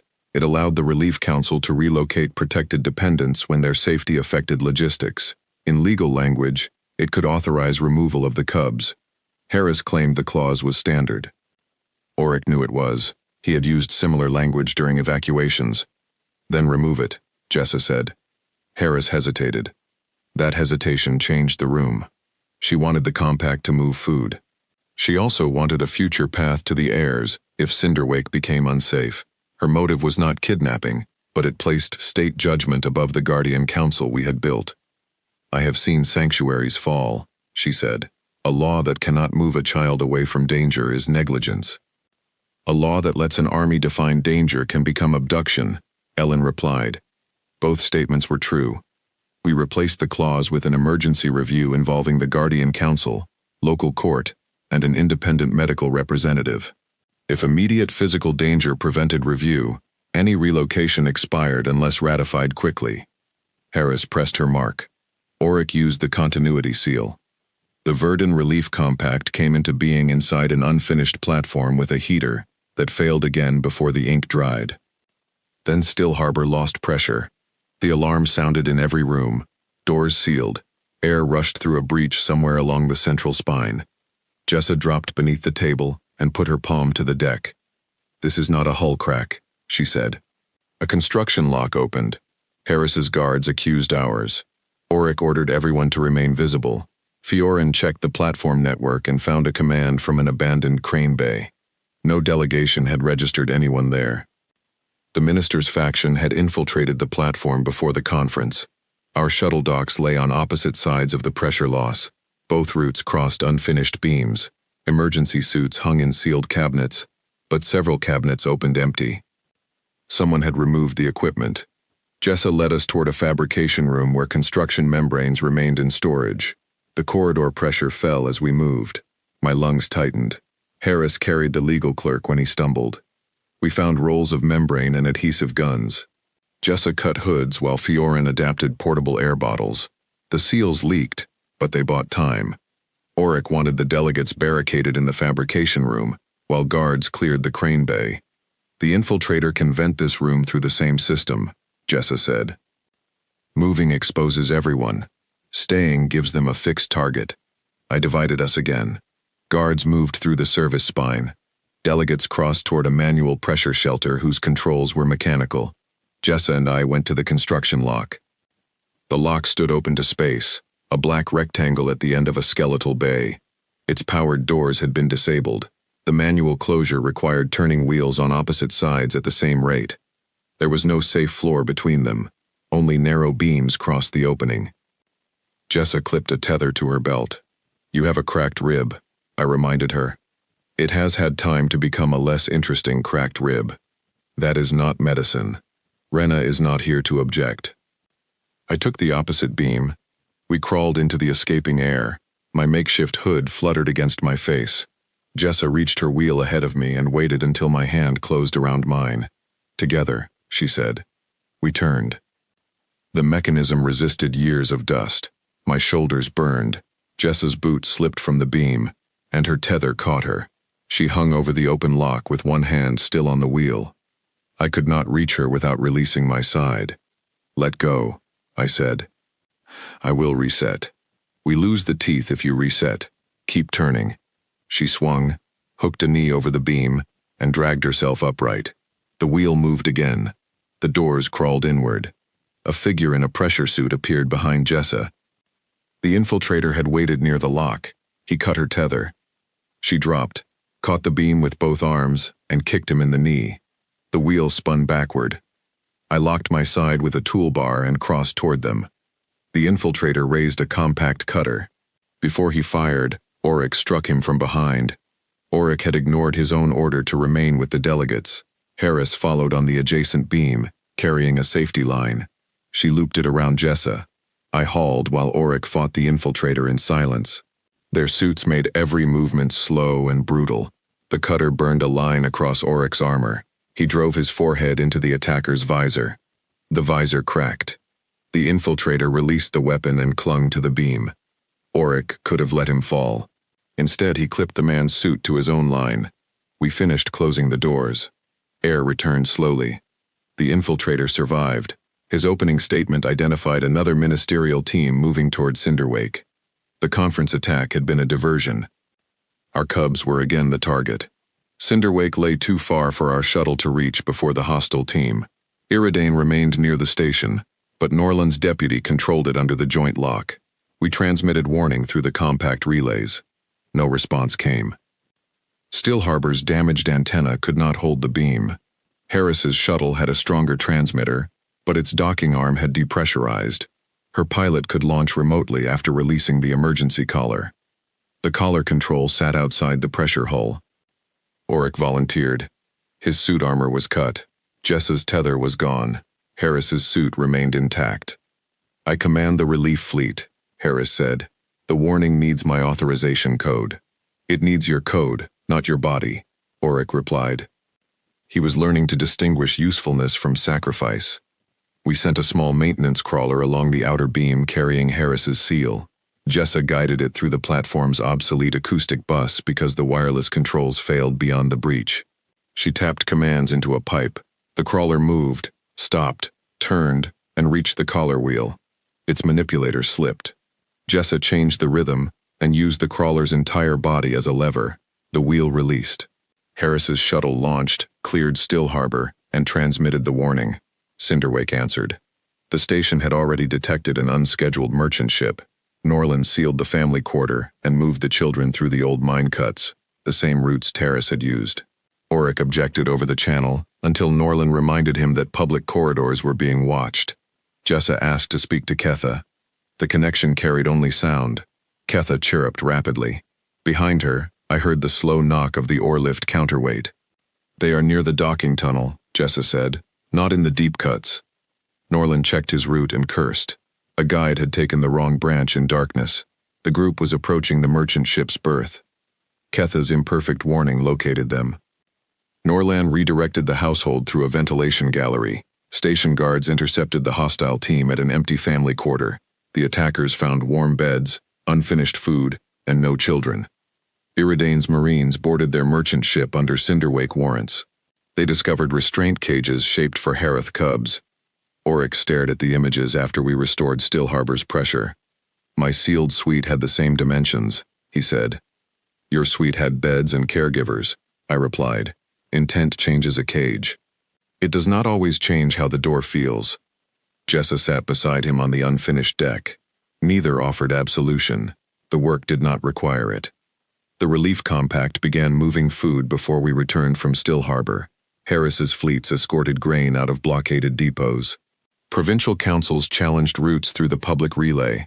Some challenges revealed genuine discrimination. Others were governors trying to divert cargo toward their own supporters. The system did not make people honest. It made dishonesty visible soon enough to contest. The continuity minister rejected the compact. He declared Auric's seal stolen and Harris's command unlawful. His remaining fleets gathered around the Verdun capital, where shielded warehouses still held medicine, reactor parts, and seed cultures needed across the ruined world. He offered to release them if the heirs appeared before the Regency. Auric read the demand to the Guardian Council without the cubs present. He is using the supplies as hostages, Norlin said. He will call it lawful custody, Ellen replied. Harris wanted a blockade. The capital shields could resist her fleet, but no ship would leave with supplies. Auric warned that city civilians would suffer first. Jessa asked whether the warehouses connected to public freight tunnels. They did. Verdun's capital had been built around cliff caverns. Cargo moved beneath the shields through mechanical rail lines older than the palace. Most tunnels had collapsed during bombardment. The minister controlled the surviving entrances. The cubs' parents had played in those caverns as children. Ketha recognized a model of the rail network in Rena's archive. She touched a narrow branch omitted from modern maps and gave the nest call. Auric remembered the passage. It led to the old nursery refuge, he said. The royal family sealed it after a flood. Could it reach the warehouses? Jessa asked. It crossed beneath them, but the floodgate was welded. Ismar asked, what kind of weld? The human engineer smiled before anyone answered. We did not send the cubs to Verdun. That point required an entire Guardian meeting because several relief officers argued their presence could rally city workers. Auric ended the discussion. They gave us the route by remembering a home, he said. They are not required to enter a battlefield to prove the memory useful. Jessa remained on Cinderwake too. This time the choice was hers. You know old machinery better than our teams, Harris told her. Ismar knows what I know now. The children know I will still be here when the carrier returns. That matters more. She handed Ismar a bag of tools and made him promise not to turn any ancient mechanism into spoons. Iridane carried the tunnel team beneath a relief convoy. Harris's ships approached the capital openly, while our carrier released mining cutters on the far side of the moon. The cutters entered a fault opened by bombardment and followed the old nursery branch. I went with Ismar, Auric, Yara, and a crew of Verdun tunnel workers who had escaped the city. The passage descended through wet stone. Broken support ribs forced us to crawl. Water filled the lower galleries until only a hand's width of air remained. Auric knew the route from childhood security drills. He also knew which doors had once required royal seals. Did you ever imagine returning this way? I asked. I imagined carrying an heir through it during a siege. You are carrying a cutting torch. The torch argues less. At the welded floodgate, Ismar found 3 layers of repair. The original Harith weld had been reinforced by human contractors and later covered with emergency stone resin. Cutting it directly would collapse the water-filled branch behind us. Jessa joined by narrowband audio from Cinderwake. Signal could not cross the rock. so Iridane relayed our bursts whenever the moon rotated into view. Every exchange took long enough to make conversation impossible. Ismar described the gate. Jess's answer arrived later. Do not cut the center. The lower hinge is load-bearing. Drill the upper pins, wedge the frame, and let water pressure peel it inward. Auric inspected the corroded metal. If the pressure moves it too quickly, we drown. Ismar agreed. They added anchor lines through the stone. Yara built a brake from rail cable. We worked for hours in cold water. The gate peeled inward. Our cable caught it, screamed against the anchors, and held. Beyond lay a dry tunnel filled with abandoned nursery supplies. Small sleeping frames lined one wall. Faded scent carvings covered the stone, invisible to my eyes but obvious to Auric. He touched one panel. Ketha's mother cut this mark, he said. We allowed him a moment, then we moved. The branch reached a freight control chamber beneath the warehouses. Workers inside still served the minister because their families lived under his shields. We could not simply seize the controls without knowing whether they would resist. Auric entered alone wearing no armor. The chamber supervisor recognized him and raised an alarm tool. The Regency says you sold the heirs, she said. Auric placed his seal on the floor. The heirs are alive, safe, and not for sale. The Regency is withholding medicine from your own districts. The fleet will attack if we open the rails. Harris has agreed to hold beyond shield range while civilian transports load. Her word is not law. Neither is his fear. He showed the relief compact and the shelter records. Workers gathered around the plain slate. Some had lost relatives in the falsified shelters. Others still believed continuity had prevented total collapse. The supervisor asked whether opening the warehouse would bring provincial armies into the city. It may, Auric said. That is why cargo goes directly to neutral medical convoys, not faction ships. He did not promise safety he could not provide. The workers opened the lower freight doors. The minister responded by shutting power to the cavern. Emergency brakes locked every cargo rail. Ventilation slowed. High above us, warehouse guards began descending. Ismar reached the mechanical rail controls. Modern systems had replaced most hand levers, but the old rods still connected to brake shoes inside the tunnel. These were built for adults with Harith shoulders, he said. Auric joined him. So did the workers. They pulled together. The brake rod moved just enough for Yara to insert a wedge. We released one cargo carriage, then another. Gravity drew them toward the cavern exit. With power gone, they would accelerate beyond safe speed and break apart before reaching the civilian convoy. We needed controlled friction. Ismar sent a compressed report toward Cinderwake. Jess's answer came while guards cut through the upper door. Flood the old branch across the rail. Water drag will slow the carriages. Open in pulses or the first surge lifts them. The same water that nearly trapped us became a break. Yara and I returned to the floodgate. We released the cable by measured lengths. Water spilled along the rail bed, deep enough to resist the wheels without floating the cargo. The first carriage entered the flow too fast. It struck a curve and leaned hard enough to scrape the wall. Workers threw sand into the channel. The wheels held. It reached the neutral convoy intact. More followed.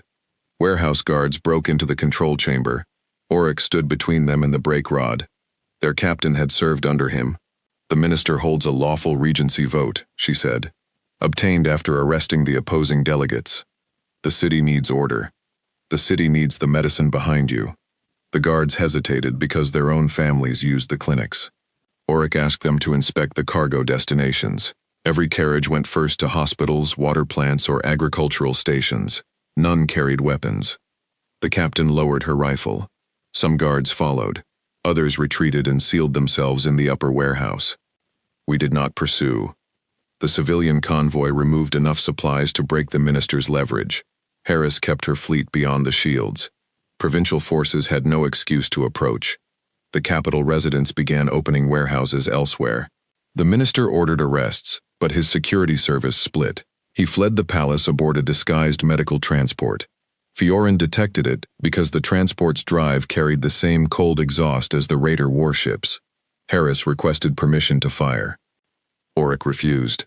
Medical markings cannot become targets because he abuses them. Board it.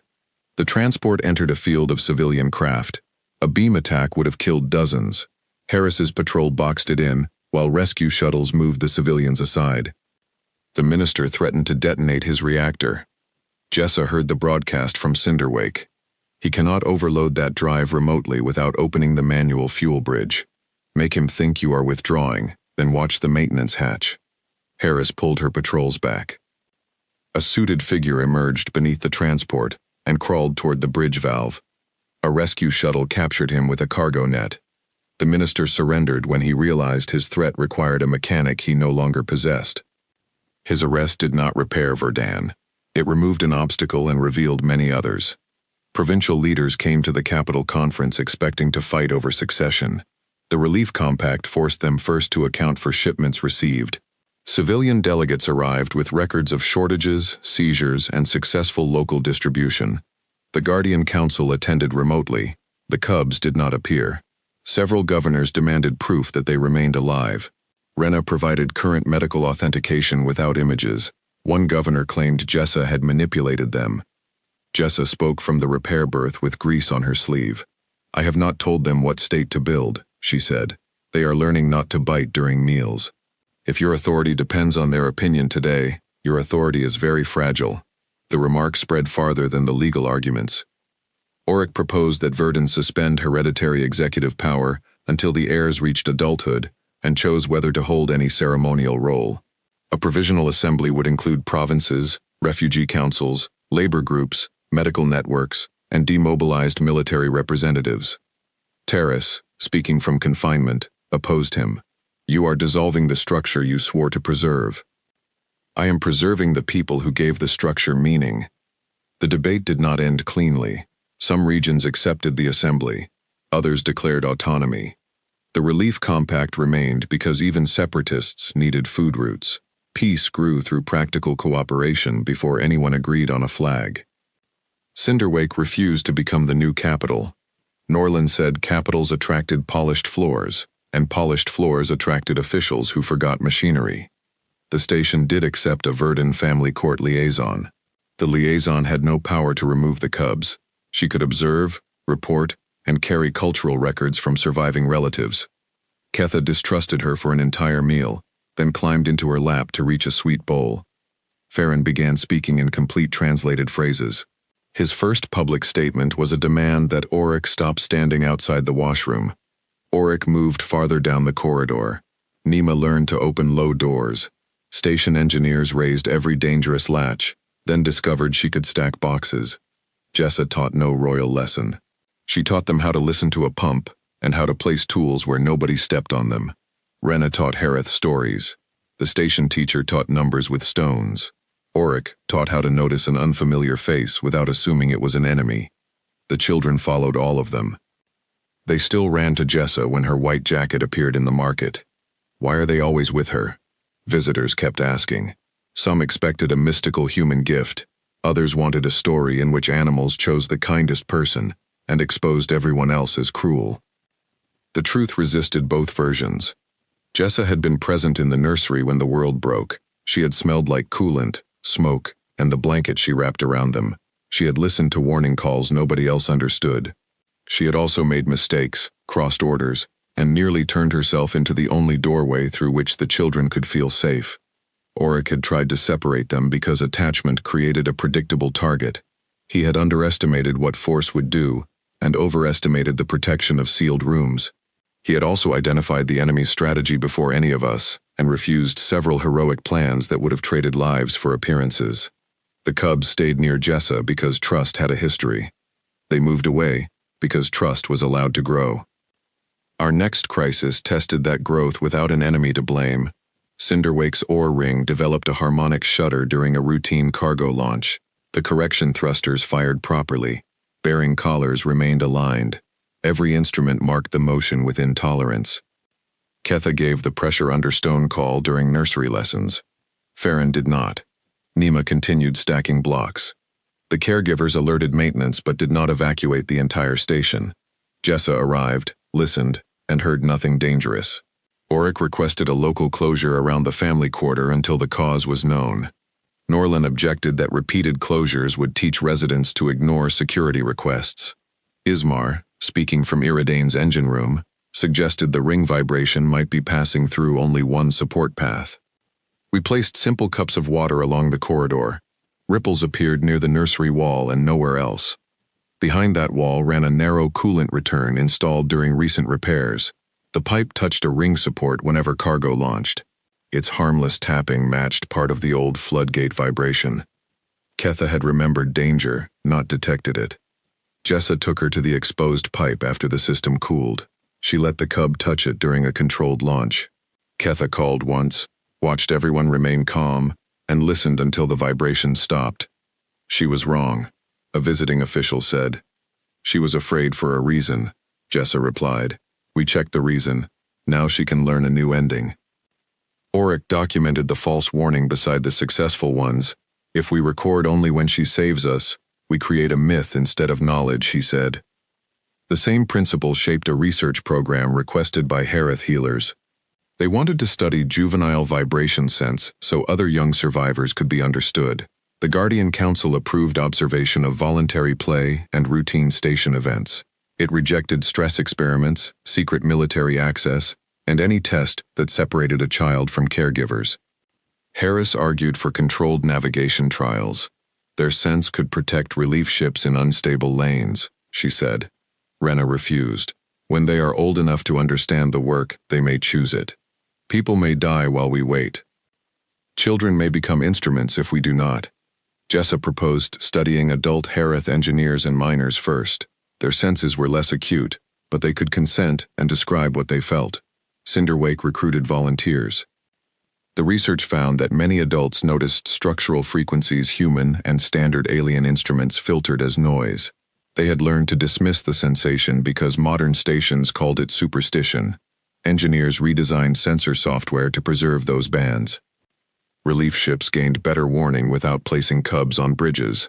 Harris admitted the adult program produced useful results. Not as sensitive, she said. Sensitive enough to save ships, Rena replied. That became our standard. Not perfect usefulness purchased from those unable to consent, but sufficient safety built with those who could. Iridane returned to service carrying mixed relief crews. I remained her commander. Ismar rebuilt the damaged hangar. Fiorin removed every hidden relay and invited Cinderwake technicians to verify the work. Joint inspection cost time and offended some officers. It also made trust more than a speech.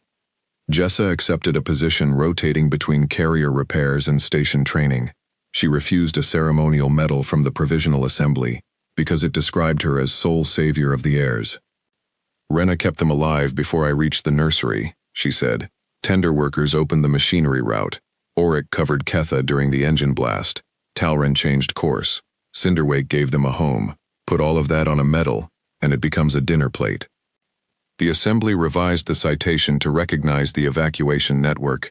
Jessa accepted on behalf of the workers who had died. Auric received no medal. His shelter authorization remained part of the public record. So did his later testimony and refusal to surrender the children. He became the Guardian Council's security advisor under an annual review. Every plan had to explain the danger, burden, and exit condition. Children old enough to speak could submit objections through the family advocate. Farron objected to vegetable inspection. The council ruled against him. He appealed to Jessa. She ate the vegetable in front of him and declared it terrible but survivable. He ate half. Peace made room for such disputes, but it did not erase the Raider network.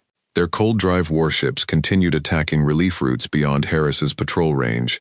Captured crews identified a hidden broker called the Curator, who purchased heirs, genetic records, artifacts, and living witnesses from collapsing states. The Curator had ordered the attacks on the Cubs. The Continuity Minister had cooperated because he believed a controlled abduction would return them to his custody after the broker extracted navigation data. He had traded access to children for help restoring a throne. Taris had not known that part. When Auric confronted him, the former courier became physically ill. I thought we were preserving them, he said. You thought intention traveled through every hand that accepted your order, Auric replied. It does not. The Curator sent Cinderwake an offer. In exchange for a private recording of the Cubs' responses to drive frequencies, the Raiders would release captured Verdant civilians, and withdraw from relief lanes. The offer named hostages we had failed to locate. Yara recognized several. The Guardian Council refused to use the children. Families of hostages protested outside the assembly. Their anger was not cruel. They had watched us rescue Yara's daughter and wanted the same risk taken for theirs. One father asked Jessa why Katha's comfort mattered more than his son's life. Jessa did not say it did. If we pay with a child once, they take another child for the next route, she said. Help us find a payment they cannot reuse. The father spat at her boots. She did not move until he left. Then Ketha approached from the family corridor and stood on the stain as if trying to cover it. Jessa crouched. You do not have to protect me from anger. Ketha leaned against her. Auric traced the curator's message through a chain of ordinary merchant relays. Each relay stored only a fragment. Fiorin found that the timing matched auction cycles at a mobile salvage fair called Rindlecross Exchange. The fair moved among neutral systems and forbade weapons. Its organizers claimed no knowledge of hostage trading. Norland knew better. They sell ship registries, debt claims, and sealed cargo, he said. A person becomes cargo when enough paperwork agrees. We could not send Iridane without warning the curator. Jessa volunteered to attend as a repair contractor. Auric refused because the enemy had named her. She argued that her presence might draw them into contact. He argued that this was precisely the problem. The Guardian Council sided with Auric. Jessa accepted the decision badly, but accepted it. Yara attended instead. Her false freighter identity remained known to the raiders, and they might believe she had escaped our suspicion. Norland posed as a buyer. Fiorin entered the fair network through a licensed communications stall. I commanded from a cargo vessel beyond the exchange. The curator never appeared. A broker offered Norland a sealed archive containing Harith nursery frequencies. The sample was genuine. It had been recorded before Jessa rescued the cubs.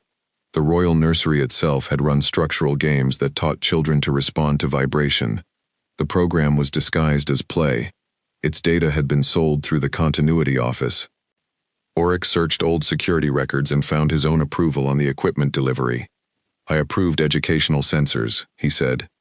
You could not know what they recorded, Rena replied. I did not ask who retained the data. The curator did not need our recording.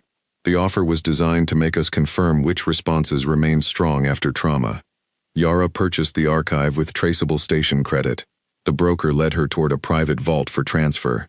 Norland followed at a distance. Inside the vault, they found stasis manifests listing the hostages as biological collateral. The people were not at Rindlecross Exchange. Their capsules were aboard several freight carriers moving under legitimate registry. Fiorin copied the routes before exchange security detected her intrusion. The fair locked down. Yara and Norland were trapped inside the vault. Guards demanded surrender of the copied data. Norland opened a channel to every merchant floor. Rindlecross is selling people as collateral, he announced. Check vault record under your own contracts. Merchants began searching. Many found hostage clauses hidden in debt instruments. The exchange guards could suppress our team or control a market full of furious customers, not both. Yara broke the vault hinge with a freight jack. Norland rolled the archive case into the corridor. Buyers seized records. Brokers fled. Exchange security opened the docks to prevent a riot. Our team escaped. The copied routes went to neutral patrols in Harris's fleet. Some hostage carriers surrendered. Others altered course. Iridane pursued the one carrying the largest group. It entered Hollow Star. The raiders expected us to rely on the navigation archive they had tried to corrupt. They seeded false mass shadows along the mapped channel. This time we had adult Harith sensor specialists aboard by choice. They worked beside Fiorin, describing pressure, direction, and uncertainty. Instruments recorded their sensations without treating any report as infallible. Jessa monitored drive vibration. I chose the course. We crossed the first trap. At the second, every specialist reported danger, where the primary array found none. I stopped the carrier. A probe revealed a quiet gravity pocket, like the one Ketha had helped us avoid. The adults had learned from research begun because a cub once paced beside a window. We caught the hostage carrier near the corridor's collapsed sun. Its captain threatened to open every stasis capsule unless we withdrew.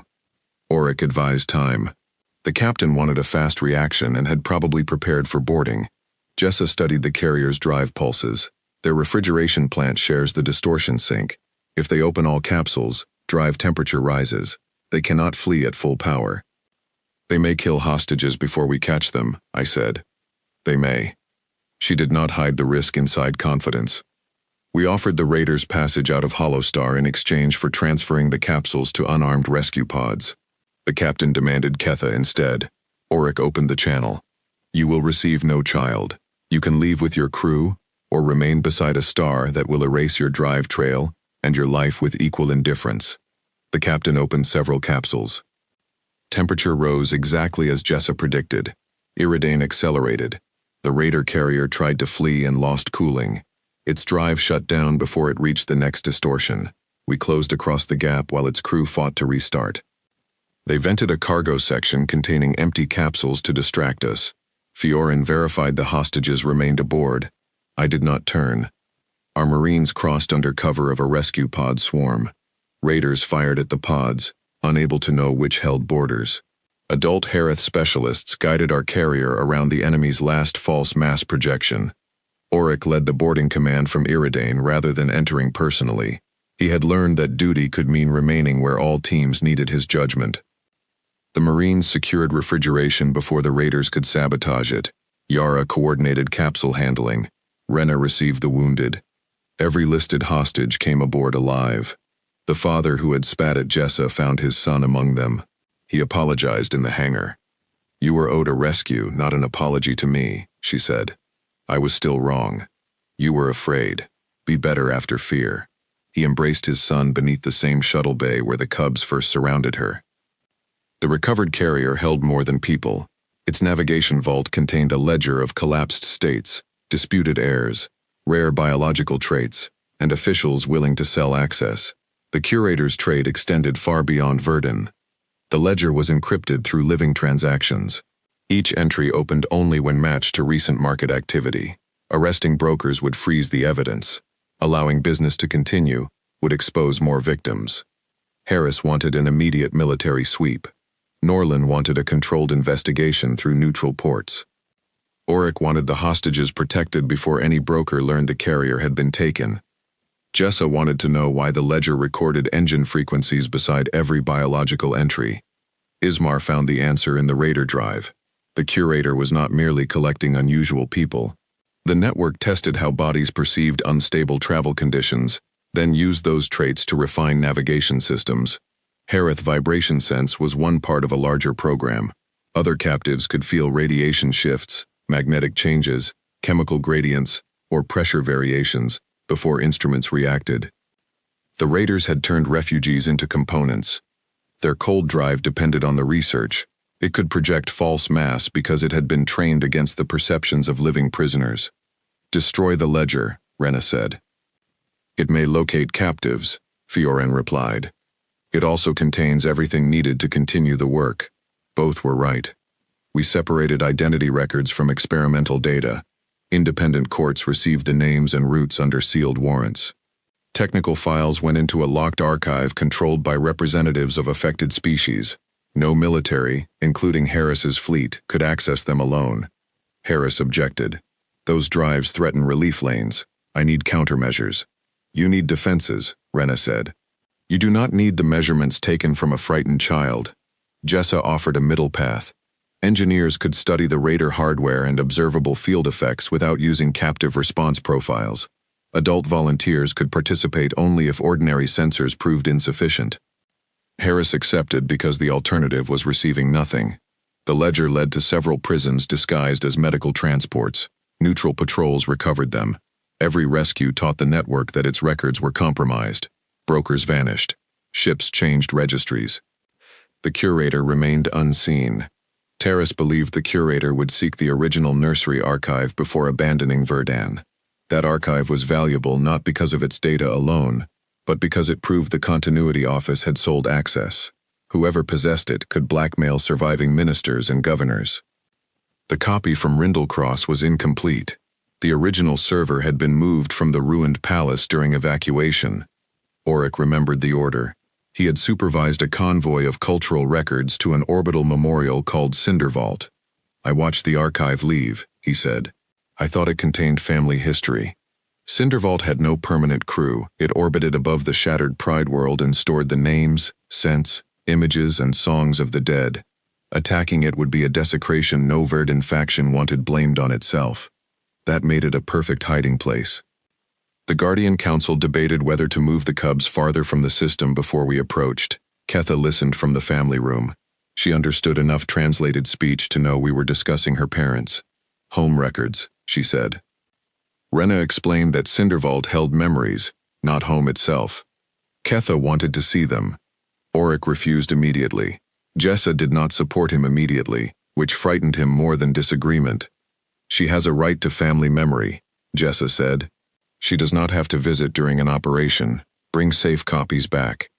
Ketha objected with all the force her small body could produce. She wanted the place, not a copy chosen by adults. The family advocate asked whether a later visit could be guaranteed. Auric could not guarantee that Cindervault would survive. Destroying the station to keep the curator from its archive had appeared in Harris's contingency plans.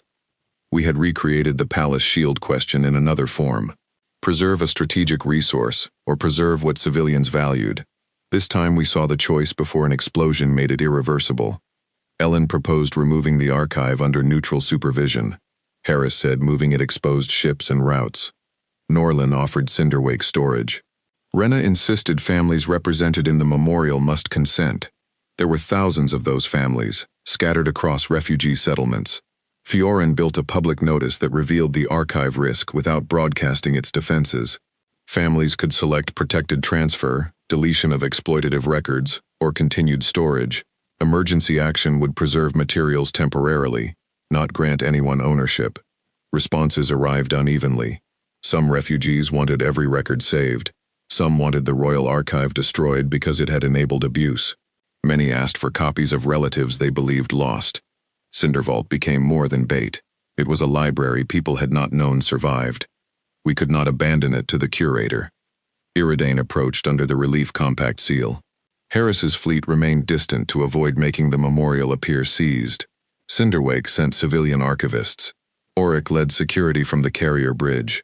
Jessa joined the transfer crew, because old storage machinery filled the station. The cubs stayed home. Ketha gave Jessa the carved family token. Bring Mother's mark, she said. Jessa tied the token inside her jacket. I will bring what belongs to you. Cindervault appeared as a ring of pale chambers around a dark central vault. No weapons challenged us. The station accepted Auric's old seal and opened a dock. Air inside smelled of cedar resin and dust. Harith memorial alcoves lined every corridor. Scent carvings had faded during power shortages. Cinderwake archivists began stabilizing them. The royal vault remained sealed. Auric's credentials failed. Someone changed the lock, Fiorin said. Jessa placed her hand on the door. Someone is moving machinery inside. We had arrived after the curator. Security teams circled toward secondary access. Jessa opened an old ventilation shaft and found warm exhaust. The vault's cooling system had been diverted to support a concealed ship attached to the station core. The curator had been living inside Cindervault. We sealed the dock before the hidden ship could launch. A voice entered every memorial chamber. Commander Talrin, it said, your concern for artifacts has made you predictable. The curator sounded neither old nor young, neither Harith nor human. The translator flattened deliberate distortion into a calm voice. You built your business on predictable grief, I replied. You should appreciate the symmetry. I built preservation. Governments fall, markets remember value. Auric asked about the captives. Alive where buyers maintained them, lost where sentiment interrupted logistics. The answer removed any temptation to imagine a misunderstood scholar. The curator offered the Royal Archive in exchange for departure. I refused. Lights failed. Memorial doors began closing across the station. The seals would divide our teams and vent selected chambers. Auric ordered everyone to the central service spine. Archivists carried portable memory cores but left larger artifacts. Jessa remained beside the royal vault. The hidden ship is drawing power through this wall, she said. If we cut it, the station doors stop. The memorial life support also stops, Ismar warned from Iridane. There is a mechanical backup. I can hear the flywheel. Can you start it? If I find the clutch. Auric wanted her evacuated. She pointed out that sealed doors had already cut off the nearest route. Then I am coming to you, he said. Control the teams you can reach. He stayed. That decision cost him more than crawling into danger would have. I saw his hand tighten on the command rail, while Jessa entered the ventilation shaft alone. I moved with the archivist toward the service spine. The first door closed ahead of us. A station worker wedged a memory case under it. The case cracked, spilling old scent plates, but the door stopped long enough for us to cross. The worker looked back at the broken histories. We will recover them, I said. Recover the people first, she replied. The curator vented the corridor behind us. Jessa found the flywheel chamber. Her suit camera showed an immense metal disc rotating slowly in darkness. The clutch lever stood above a gap in the floor, designed for a maintenance bridge that had been removed. She used pipes and cable to build a narrow reach. The flywheel's vibration shook every attachment loose. She crossed on her stomach. The lever is locked, she said. Ismar searched the old station plans. Royal safety seal. Auric had the code, but the local network was dead. He could not transmit it to the lock. Ketha's carved token carried a physical family pattern. It was inside Jessa's jacket. She pressed the token to the lever housing. Mechanical pins shifted. The clutch opened. Cindervault's flywheel engaged the life support pumps. Jessa cut the hidden ship's power trunk. The memorial doors stopped. Lights returned at low strength. Iridane's Marines entered the royal vault from the secondary route. The vault was empty except for storage racks and a shaft leading to the station core. The curator's vessel had detached before we sealed the dock. It remained inside the hollow center, shielded from our external sensors. Its only exit crossed the memorial ring. The curator began burning through an outer chamber. Evacuating every archive would take too long. Evacuating people would not. I ordered all teams back to Iridane and prepared to let the hidden ship destroy whatever blocked it. Auric protested that the original nursery archive would escape. Then it escapes, I said. We do not hold archivists in its path. Jessa reached the service spine carrying the family token and a small memory core. She had found Ketha's mother's record in the vault before cutting power. The curator took the experimental server, she said. This is family history only. That was enough. Our teams boarded Iridane.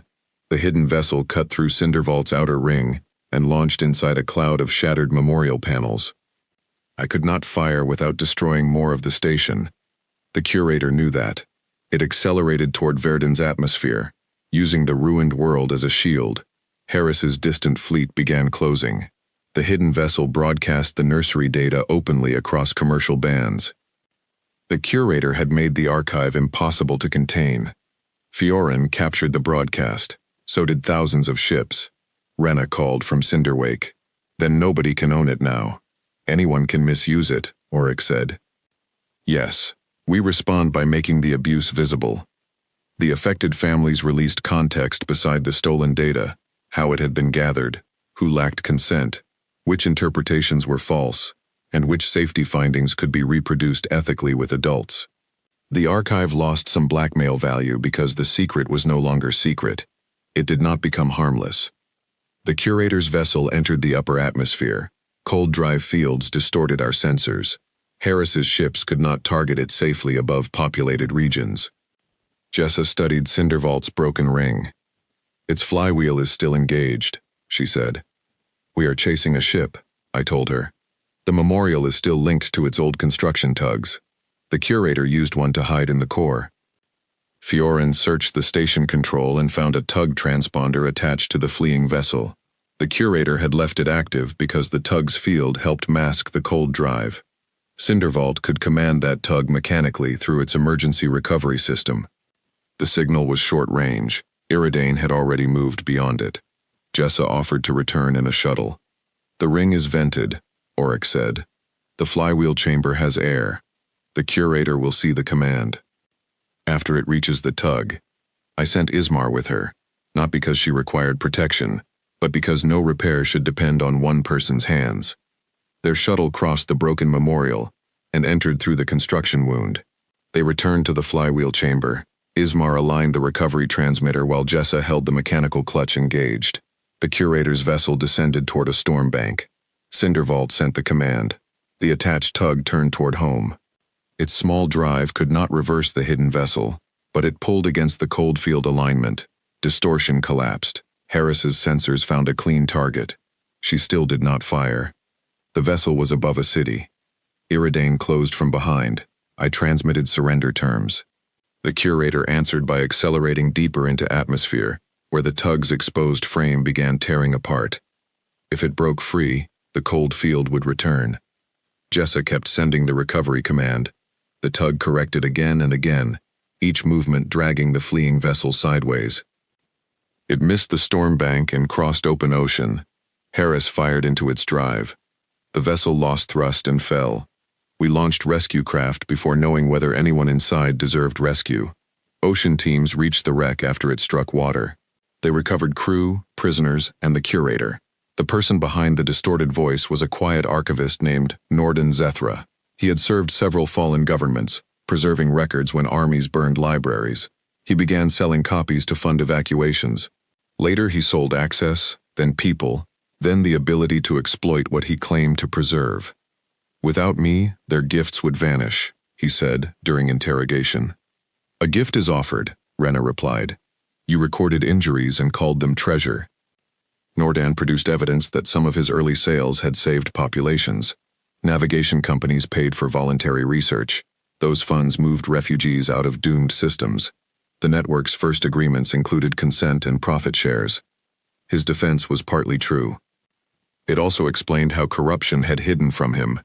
Every later violation looked like an exception made to continue work he believed had once been good. "When did the exception become your business?" Jessa asked. Norden did not answer.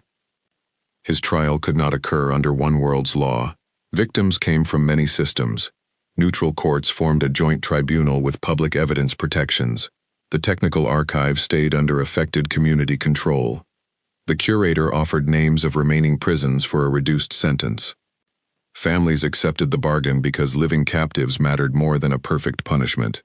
Some victims opposed it. Their objections remained in the judgment rather than being polished away. Rescue operations continued under warrants. Harris's fleets provided force. Cinderwake provided inspectors. Iridane carried medical teams. Former captives advised on hidden compartments and coercion methods. Jessa did not join every mission. She returned to ordinary engine work between deployments. The Cubs visited her in the hangar under rules that kept them behind marked floor texture while drives were active. They learned the boundary so thoroughly that Nima scolded an adult visitor who crossed it. Auric approved of that. "She finally respects a security line," he said. "She respects a line whose purpose she understands," Jessa replied. "I am choosing to hear agreement." The Guardian Council reviewed whether Cinderwake remained the best home. Verdon's provisional assembly had stabilized. Relatives offered a restored family estate in the capital. It included Harith culture, open land, and people who remembered the Cubs' parents. It also placed them near political factions that still wanted symbols. Cinderwake offered safety through community but little natural ground. The children lived inside metal and artificial light. Ketha's nest calls sometimes echoed without the stone response her species expected. No choice was pure. The council arranged visits before making a permanent decision. A neutral habitat called Sablehaven had been built on Verdon's smaller moon for displaced families. It contained carved stone dwellings, schools, clinics, and no government offices. Relatives could visit. Cinderwake caregivers could accompany the children. Jessa went on the first visit. The Cubs stepped from the shuttle into low grass beneath a pale sky. Ketha froze at the feel of wind. Farron crouched. Nima ran until the tether of common sense failed, and Rena caught her. Jessa sat on the ground. The children returned to her, then ventured outward again. Auric inspected every hill with security instruments. He found local families already watching him with amusement. "Open land has too many approaches," he said. Norlin, visiting as council representative, answered, "Metal corridors have too few exits." They designed a plan using terrain, neighbors, shelter caves, and discrete sensors. No fence surrounded the household. Emergency routes led outward in several directions. Guards lived in the community instead of occupying towers. The cubs slept badly during the first visit, because natural night had unfamiliar sounds. Jessa wanted to stay beside them. Rena asked her to wait in the adjoining room. Ketha called once. Jessa answered through the open door without entering. Ketha settled. In the morning, the cubs followed Rena to breakfast before looking for the white jacket. Jessa cried behind the shuttle maintenance shed. I found her there. You wanted them to need fewer people, I said. I know. Success can still hurt. I know that too. I stood beside her until she wiped her face and insulted the shuttle's fuel manifold. The visits expanded. Cinderwake remained legal home, while Sablehaven became a second household. Ketha learned family songs from relatives. Farron joined a school group. Nima discovered mud and applied it to every clean surface. Jessa returned to Iridane for a relief mission without them. At departure, the cubs surrounded her in the field. The old image returned: white jacket, golden bodies, alien officers watching from a shuttle. Oryx stood beside me. You asked why they were always with her, he said. I remember. They are not always with her now. Ketha released the jacket hem. Farron stepped back. Nima had to be removed from Jessa's boot by Rena, but she accepted the transfer without screaming. Jessa boarded. The cubs remained on the grass. That is the answer, I said. Oryx watched them wave their tails as the shuttle lifted. Explain. They stayed because she never made leaving the price of her care. He considered the statement for a long time. Annoyingly human, he said. You have become annoyingly human in several respects. Withdraw that insult, Commander. Denied. Iridane carried us to the last known prison in the Curator Ledger. The site was an abandoned research array orbiting a dim gas world. Its operators had fled, leaving automated defenses and people in failing stasis. This rescue contained no clever villain waiting to debate us. It contained stuck doors, frozen conduits, corrupt manifests, and too little power. We worked compartment by compartment. Jessa rebuilt a thermal loop from laboratory pipes. Ismar restored a crane. Oryx coordinated searches from the carrier. Rena's teams revived captives in small groups so the clinic would not collapse under need. One chamber had no registry entry. Adult Herath specialists noticed a faint pressure sensation near its wall. Instruments found a hollow space. We cut through and discovered children from another cliff-dwelling species, hidden because their records had never been entered into the market ledger. Their warning calls sounded nothing like Ketha's. Jessa did not assume she understood. She sat beyond reach and waited for their healer. That restraint completed the lesson more fully than any rescue. We brought every survivor out before the array lost heat. The station broke apart after our last shuttle cleared. No archive worth saving remained inside. On the return voyage, I found Jessa alone in the hangar mending her white jacket. The cloth had been torn by ducts, beams, tools, and small claws. Patches covered the sleeves, but none carried a rank or emblem. You could request a new one, I said. Oryx authorized replacement a long time ago. Then why keep this? It reminds me that repair is visible. She showed me the inside seam. Ketha's family token had worn a smooth mark in the lining. You returned the token, I said. The mark stayed. Iridane docked at Sablehaven with survivors aboard. The cubs waited beyond the safe field line. They did not cross it when Jessa appeared. She stopped on the other side. No guard prompted them. No restraint field held them. The children waited until the drive lamps went dark, and Ismar opened the textured path. Then they ran. Jessa knelt before they reached her, gold-covered white. Ketha climbed her shoulder. Farron pressed against her side. Nima reclaimed the familiar boot. Around them stood Rena, local families, Cinderwake teachers, station guards, relatives, relief crews, and survivors who knew what it meant to be treated as cargo. Nobody asked why the cubs were with her. They had learned to ask what the children heard, what danger the adults could prove, what choice remained open, and who else could be trusted before a single bond carried all the weight. Oryx approached after the first rush ended. Ketha left Jessa long enough to touch his scar. He crouched without looking around for witnesses. The household review is tomorrow, he told her. Ketha answered in clear translated speech. No sealed room. No sealed room, he agreed. A shelter with doors you know how to open. She accepted that and returned to Jessa. We held the review outside under natural wind. The council approved Sablehaven as primary home and Cinderwake as protected second residence. Verdon's assembly recognized the arrangement without gaining custody. The Cubs could decide their public role when old enough to understand it. Auric signed last. He placed the obsolete custody writ beside his name. This protected authority, he said. The new order must protect people. Ellen preserved the old writ in the case record rather than destroying it. Future guardians would see how reasonable evidence had once supported a harmful plan. Jessa signed only as chosen contact. I signed as the commander who had asked the wrong question and stayed for the answer. The wind strengthened before we could close the document case. Sablehaven's pale grass flattened in waves. Ketha lifted her head. Adult Hareth around the field did the same. A pressure front moved down from the northern cliffs, sharper than the habitat forecast predicted. The weather tower reported a mild storm. Jessa looked toward the shuttle. Its landing struts are humming, she said. Ismar placed a hand on the nearest support. Wind load. The rhythm is rising from the ground. The adult specialists agreed. Some felt a deep pressure moving beneath the field. Others felt nothing.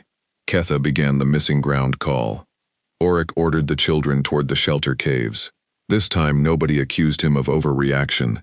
The household followed known routes while local families checked nearby dwellings. I contacted Iridane. Fiorin found a mismatch between the moon's gravitational survey and the current reading. A dense mass below Sablehaven was shifting. The settlement stood over an old ice quarry omitted from modern maps. Verdon engineers had cut the quarry before the family habitat existed. Warming equipment turned buried ice into water for the first shelters. After evacuation, pumps stopped. Meltwater accumulated inside unsupported caverns. The storm pressure was flexing the roof. Sablehaven's central shelters had been carved into the same stone. Auric stopped the evacuation at the cave entrance. We cannot put them underground, he said. Open field offered no protection from the storm. Shuttles could carry only part of the settlement before wind exceeded launch limits. The nearest ridge might stand on solid rock, but we lacked a trustworthy quarry map. Jessa asked Ketha where the pressure call felt strongest. Rena intervened. No testing. No test, Jessa said. A choice. She showed Ketha the field, ridge, and cave. The cub pressed her paws to the ground at each direction, then pointed toward the shuttle berth. Farron chose the ridge. Nima chose Jessa. Their answers did not match. We used them as observations, not orders. Adult specialists walked several safe steps along each route with survey tools.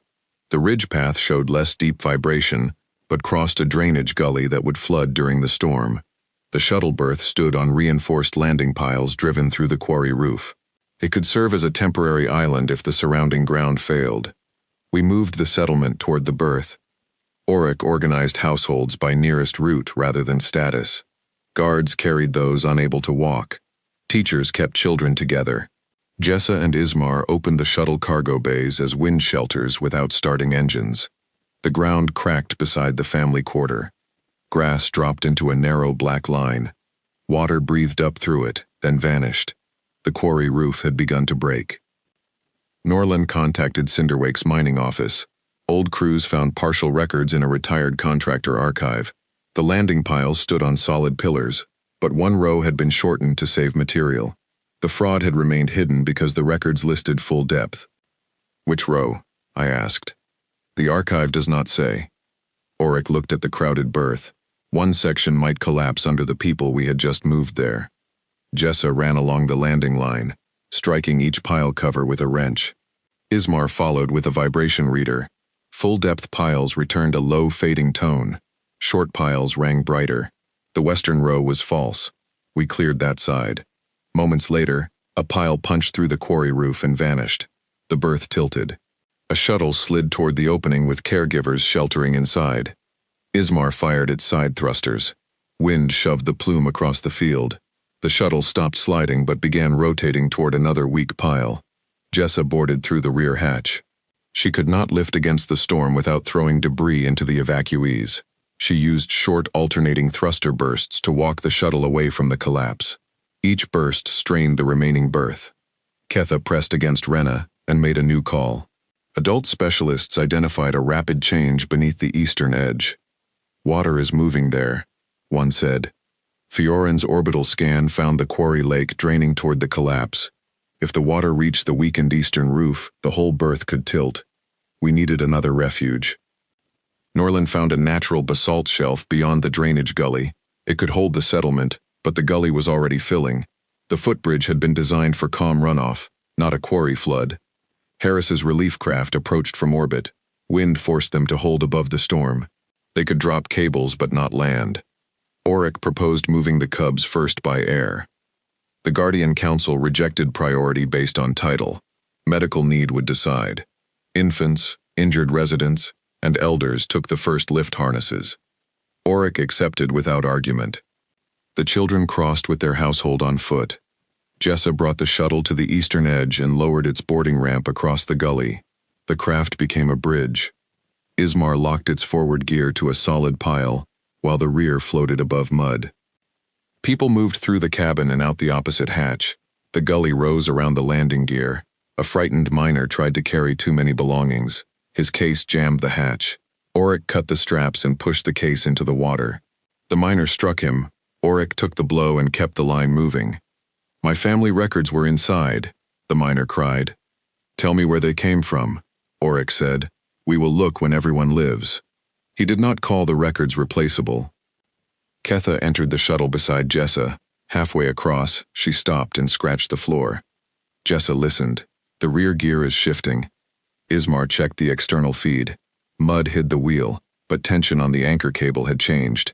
The craft could roll into the gully with people inside. We stopped entry. Those aboard continued toward the far hatch.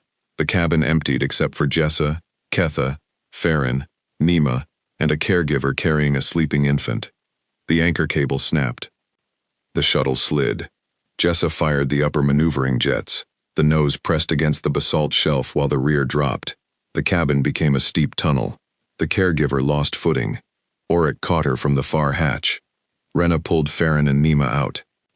Ketha remained beside Jessa at the control seat. "Leave her," Jessa told me over the channel.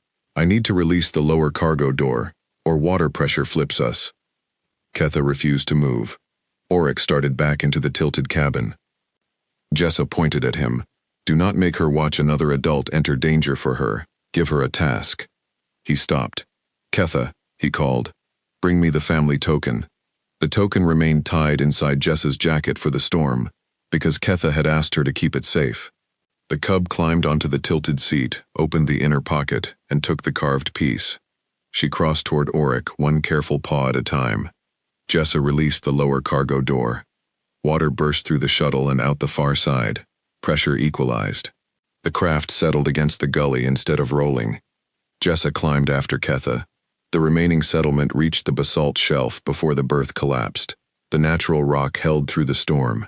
Sablehaven's buildings did not. Family rooms, school walls, and gardens folded into the quarry. The shelter caves flooded. The field where we signed the household order became a brown lake.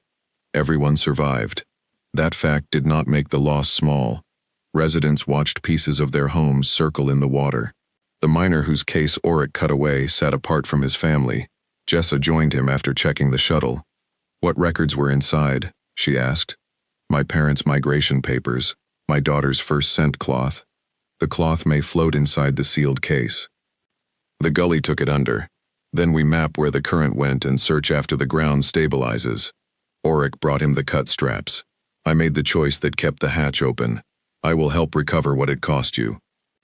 The miner did not forgive him in that moment. He accepted the straps. Harris's craft dropped emergency shelters when the wind eased. Cinderwake sent miners and pumps.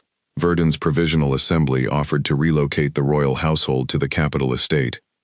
Ketha refused. She wanted Sablehaven rebuilt on safe ground. The Guardian Council had to decide whether that wish reflected a child's need for continuity or political pressure she did not understand. Engineers surveyed the basalt shelf. It could support a smaller settlement if water systems and roads were rebuilt. Other displaced families also wanted to return. The council approved rebuilding only if the broader community led it. No palace, exclusive compound, or private landing field would be constructed. Auric supported the conditions. A fortress would have hidden the fraudulent piles until another failure, he said. Shared inspection found them. Hide nothing under the next foundation, Norland said as he placed Cinderwake's mining records in public storage. Ismar demanded independent depth tests for every new support. Jessa trained local apprentices to hear pile returns but insisted instruments verify every judgment. The miner's case was recovered from a pocket in the drained gully. The papers dissolved. The scent cloth remained sealed inside an inner wrap. Auric carried it back without ceremony. The miner thanked him and did not apologize for the blow. Auric did not request one. Morven volunteered for the Sablehaven clinic team after completing the confinement portion of his sentence. Avelis reviewed the request. She still did not want him in her ward. The rebuilding council placed him at an outer relief station under another supervisor. He treated storm injuries and spoke publicly about the corrupted occupancy checks in his gravity program. His testimony helped engineers reject automated safety claims that ignored uncertain presence data. Repair did not erase his crime. It prevented part of it from repeating. Terrace provided the contractor files that exposed the false landing piles. The continuity office had accepted a bribe to certify them. His cooperation reduced his confinement but did not restore public office. He later worked indexing family records under guard, a task that used his loyalty to history without returning power over people. Yara and her daughter joined the Carrier Repair Guild. The girl chose communications rather than engines, partly to establish that inheritance was not obligation. They argued loudly and ate together afterward. Harris won renewal of the relief compact from the broader assembly. She lost permanent control of its escorts. Civilian route councils gained authority to suspend any commander who withheld manifests or used food as leverage. Oversight slows response, she complained. It did. It also caught a provincial officer diverting medicine to loyal districts. Harris removed him and admitted the system had seen what her command missed. Norden's tribunal sentenced him to confinement, restitution, and continuing disclosure of captive locations. It rejected his claim of archival ownership. Communities represented in the seized records decided what to preserve, publish, restrict, or destroy. Some erased everything. Others kept evidence so descendants would know what had been done. Ketha's Guardian Council destroyed the experimental nursery profiles after ethical safety findings were separated and independently reproduced. The family recordings went to the children in a private archive they could open when ready. Jessa brought Ketha's mother's mark from Cindervault as promised. They watched the first family memory together inside a temporary Sablehaven shelter. It showed Ketha's mother as a cub, failing to climb a low stone, and blaming the stone with royal certainty. Ketha laughed until she fell against Jessa. Auric laughed too. He had guarded Ketha's mother then. The recording caught his younger voice telling her to try again. You have always sounded old, Jessa told him. Security authority is timeless. Your knees disagree. The new Sablehaven school opened on the basalt shelf. Its walls included transparent inspection channels so children could see supports rather than trust hidden certificates. Low panels let young Harith touch safe vibration samples. The curriculum taught that a warning could be valuable, mistaken, or both. Ketha gave the pressure call during the opening meal. Everyone paused. Ismar checked the nearest support. Jessa listened. An adult specialist traced the sound to a food cart with an uneven wheel. The cook fixed it. The meal continued. No one laughed at the call. No one evacuated the moon. We had learned a response between mockery and worship. Iridane received orders to carry relief beyond Verdan. I prepared to leave Sablehaven for a long deployment. Jessa could have remained as chosen contact. She chose to continue as my propulsion engineer, returning between voyages. The Guardian Council reviewed that choice with the children. Farron asked whether ships ate humans. Jessa said only careless ones. Nima asked whether her boot would remain available. Jessa promised to bring it back. Ketha asked for the truth. I may be hurt, Jessa said. I may be late. If that happens, you will still have Rena, Auric, your teachers, your family, this community, and your own growing judgment. Loving me does not make the rest less real. Ketha pressed the family token into Jessa's hand. Bring it back, she said. I will try. She did not promise what no engineer could guarantee. At the shuttle field, the cubs followed her to the textured boundary. They stopped without instruction. Jessa crossed alone, climbed the ramp, and turned. I stood beside Auric again. The scene resembled the day of our meeting and contradicted it in every important way. The white jacket was patched. The cubs were taller. Guards stood among caregivers rather than around a captive circle. The shuttle held no sabotaged brace. Its inspection record was public, and Ismar had struck every pile himself. "Ask it," Auric said. "Ask what?" "Your question." I looked at Ketha, Farron, and Nima. They were not with Jessa. They were connected to her across a distance they understood. "I no longer need to," I said. Auric's ears moved with amusement. "That has never stopped a commander before." The shuttle lifted. The cubs watched until it became a bright point. Then Rena called them to school. Ketha turned first. Farron followed. Nima stayed until Auric offered his hand. She took it. They walked home together. Iridane climbed beyond the moon and joined Harris's relief formation. Our destination was a chain of settlements that had rejected every Verdan authority, yet agreed to exchange food and medicine under compact rules. The convoy carried no royal seal. Its manifests bore countersignatures from the communities that loaded and expected the cargo. Jessa took the propulsion watch. Ismar challenged her to find a fault he had hidden in the training board. She found 3, including a loose connector he had not planted. "That connector passed inspection," he said. "So did the landing piles." He removed it without further argument. Auric traveled with us to train escort crews. His first session began with the courier explosion, and included every security decision that failed afterward. Young officers expected a lesson about stricter custody. He gave them a framework for testing whether protection reduced danger or merely moved it out of sight. "A locked room is a tool," he told them. "It is not proof that the people inside are safe." He showed the sealed suite design beside the transparent Cinderwake household and Sablehaven shelter routes. Officers identified weaknesses in each. Auric rewarded the criticism rather than defending his past plan. I watched from the rear of the room. "You are hovering," he told me afterward. "Stationary concern." He recognized Jessa's phrase and looked betrayed. The relief formation entered a region where raiders had left false mass projectors drifting among commercial beacons. Adult Harith specialists worked with navigation crews to map them. No child response profile entered the system. Engineers had built detectors from field behavior observed during our pursuits. The first projector appeared exactly where the new instruments predicted. The second did not. A specialist reported pressure along our port side while every detector showed clear space. I reduced speed. Jessa routed raw drive vibration to the bridge. The sensation shifted whenever our coolant pumps changed cycle. It came from Iridane. Ismar found a cracked mounting beneath the restored power trunk. The damage dated to the battle after Hollowstar. Repairs had covered it without removing the strain. We stopped in open space and replaced the mount. "Not every warning is an enemy," Jessa said.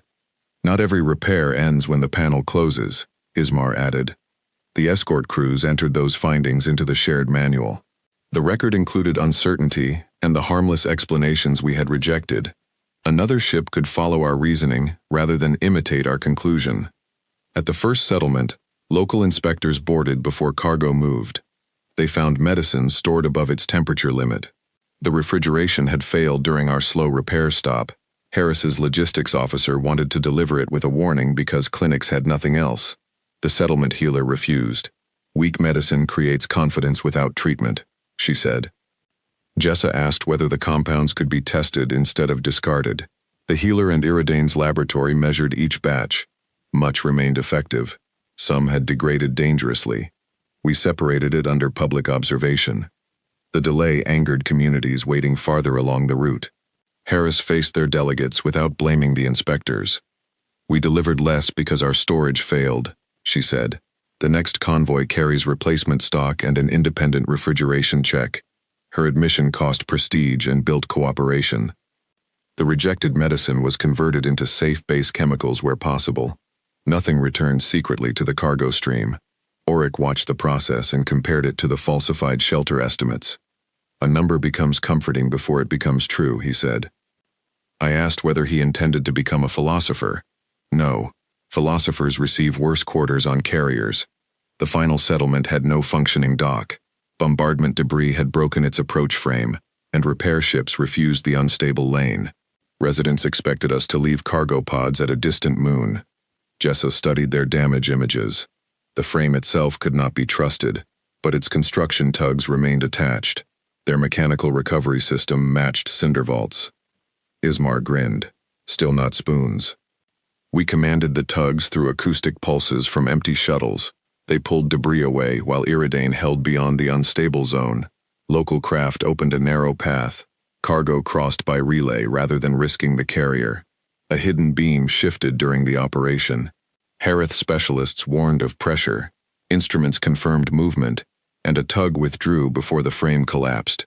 Nobody turned the event into proof of magic. Nobody ignored it, because the first source was a bodily sensation.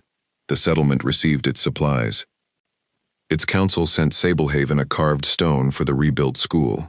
The inscription was kept in their archive rather than cut into the stone, leaving the surface plain for children to touch and hear. Jessa carried it home in the next available transport. She placed it beneath a safe vibration panel and sent Ketha an audio message explaining where it came from. Ketha answered through Rena. "It sounds like a door that is not locked," she said. Jessa played the message twice in Iridane's hangar. Then she returned to the engine that needed her. Our convoy departed with every manifest accepted and every damaged refrigerator marked for replacement. The settlements had not pledged loyalty to Verdun, Harris, the Cubs, or me. They had pledged to keep the routes open while the rules remained answerable to the people using them. That was less dramatic than a restored throne and more durable than a frightened promise. Auric filed his final escort report from the workshop because the Cubs had filled his former office screen with recorded questions. He answered each in plain language. When Ketha asked whether danger was gone, he did not soften the truth. "No," he recorded, "but danger has more people watching it now, and you have more doors you can open." Jessa heard the message while tightening a coolant collar. "Keep that version," she said. "I intended to." "You usually intend to add several legal paragraphs after the useful sentence." Auric deleted the paragraphs. I carried the report to my bridge. Iridane turned toward its next route without a hidden relay, a captive suite, or a child treated as navigation equipment. The carrier still contained old metal, imperfect officers, and repairs visible through open panels. I trusted it more for knowing where the seams were. 8 months later, Iridane returned during a Sablehaven evacuation drill. A quarry sensor had reported rising water beneath the rebuilt road. The settlement did not wait for certainty. Teachers moved children toward the basalt shelter, miners opened drainage gates, and medical crews checked households without separating families. The warning proved real but limited. A blocked channel released before the road failed. Our shuttle landed after the all-clear. Jessa came down the ramp in her patched white jacket. Ketha stood at the safe boundary with Farron and Nima. They did not break the line. They checked the dark drive lamps, listened to Ismar's signal, and crossed when the textured path opened. They ran to her. Auric reached my side carrying the recovered custody writ for an archive lesson. Its seal had faded. "They are with her again," he said. "For the afternoon." Jessa greeted Rena, the teachers, guards, miners, and family before the Cubs pulled her toward the new school. Their trust no longer formed a cage around either side. The road pumps restarted. Water moved through transparent channels into the valley gardens. Children returned from the shelter in ordinary noisy groups. I followed them across solid stone,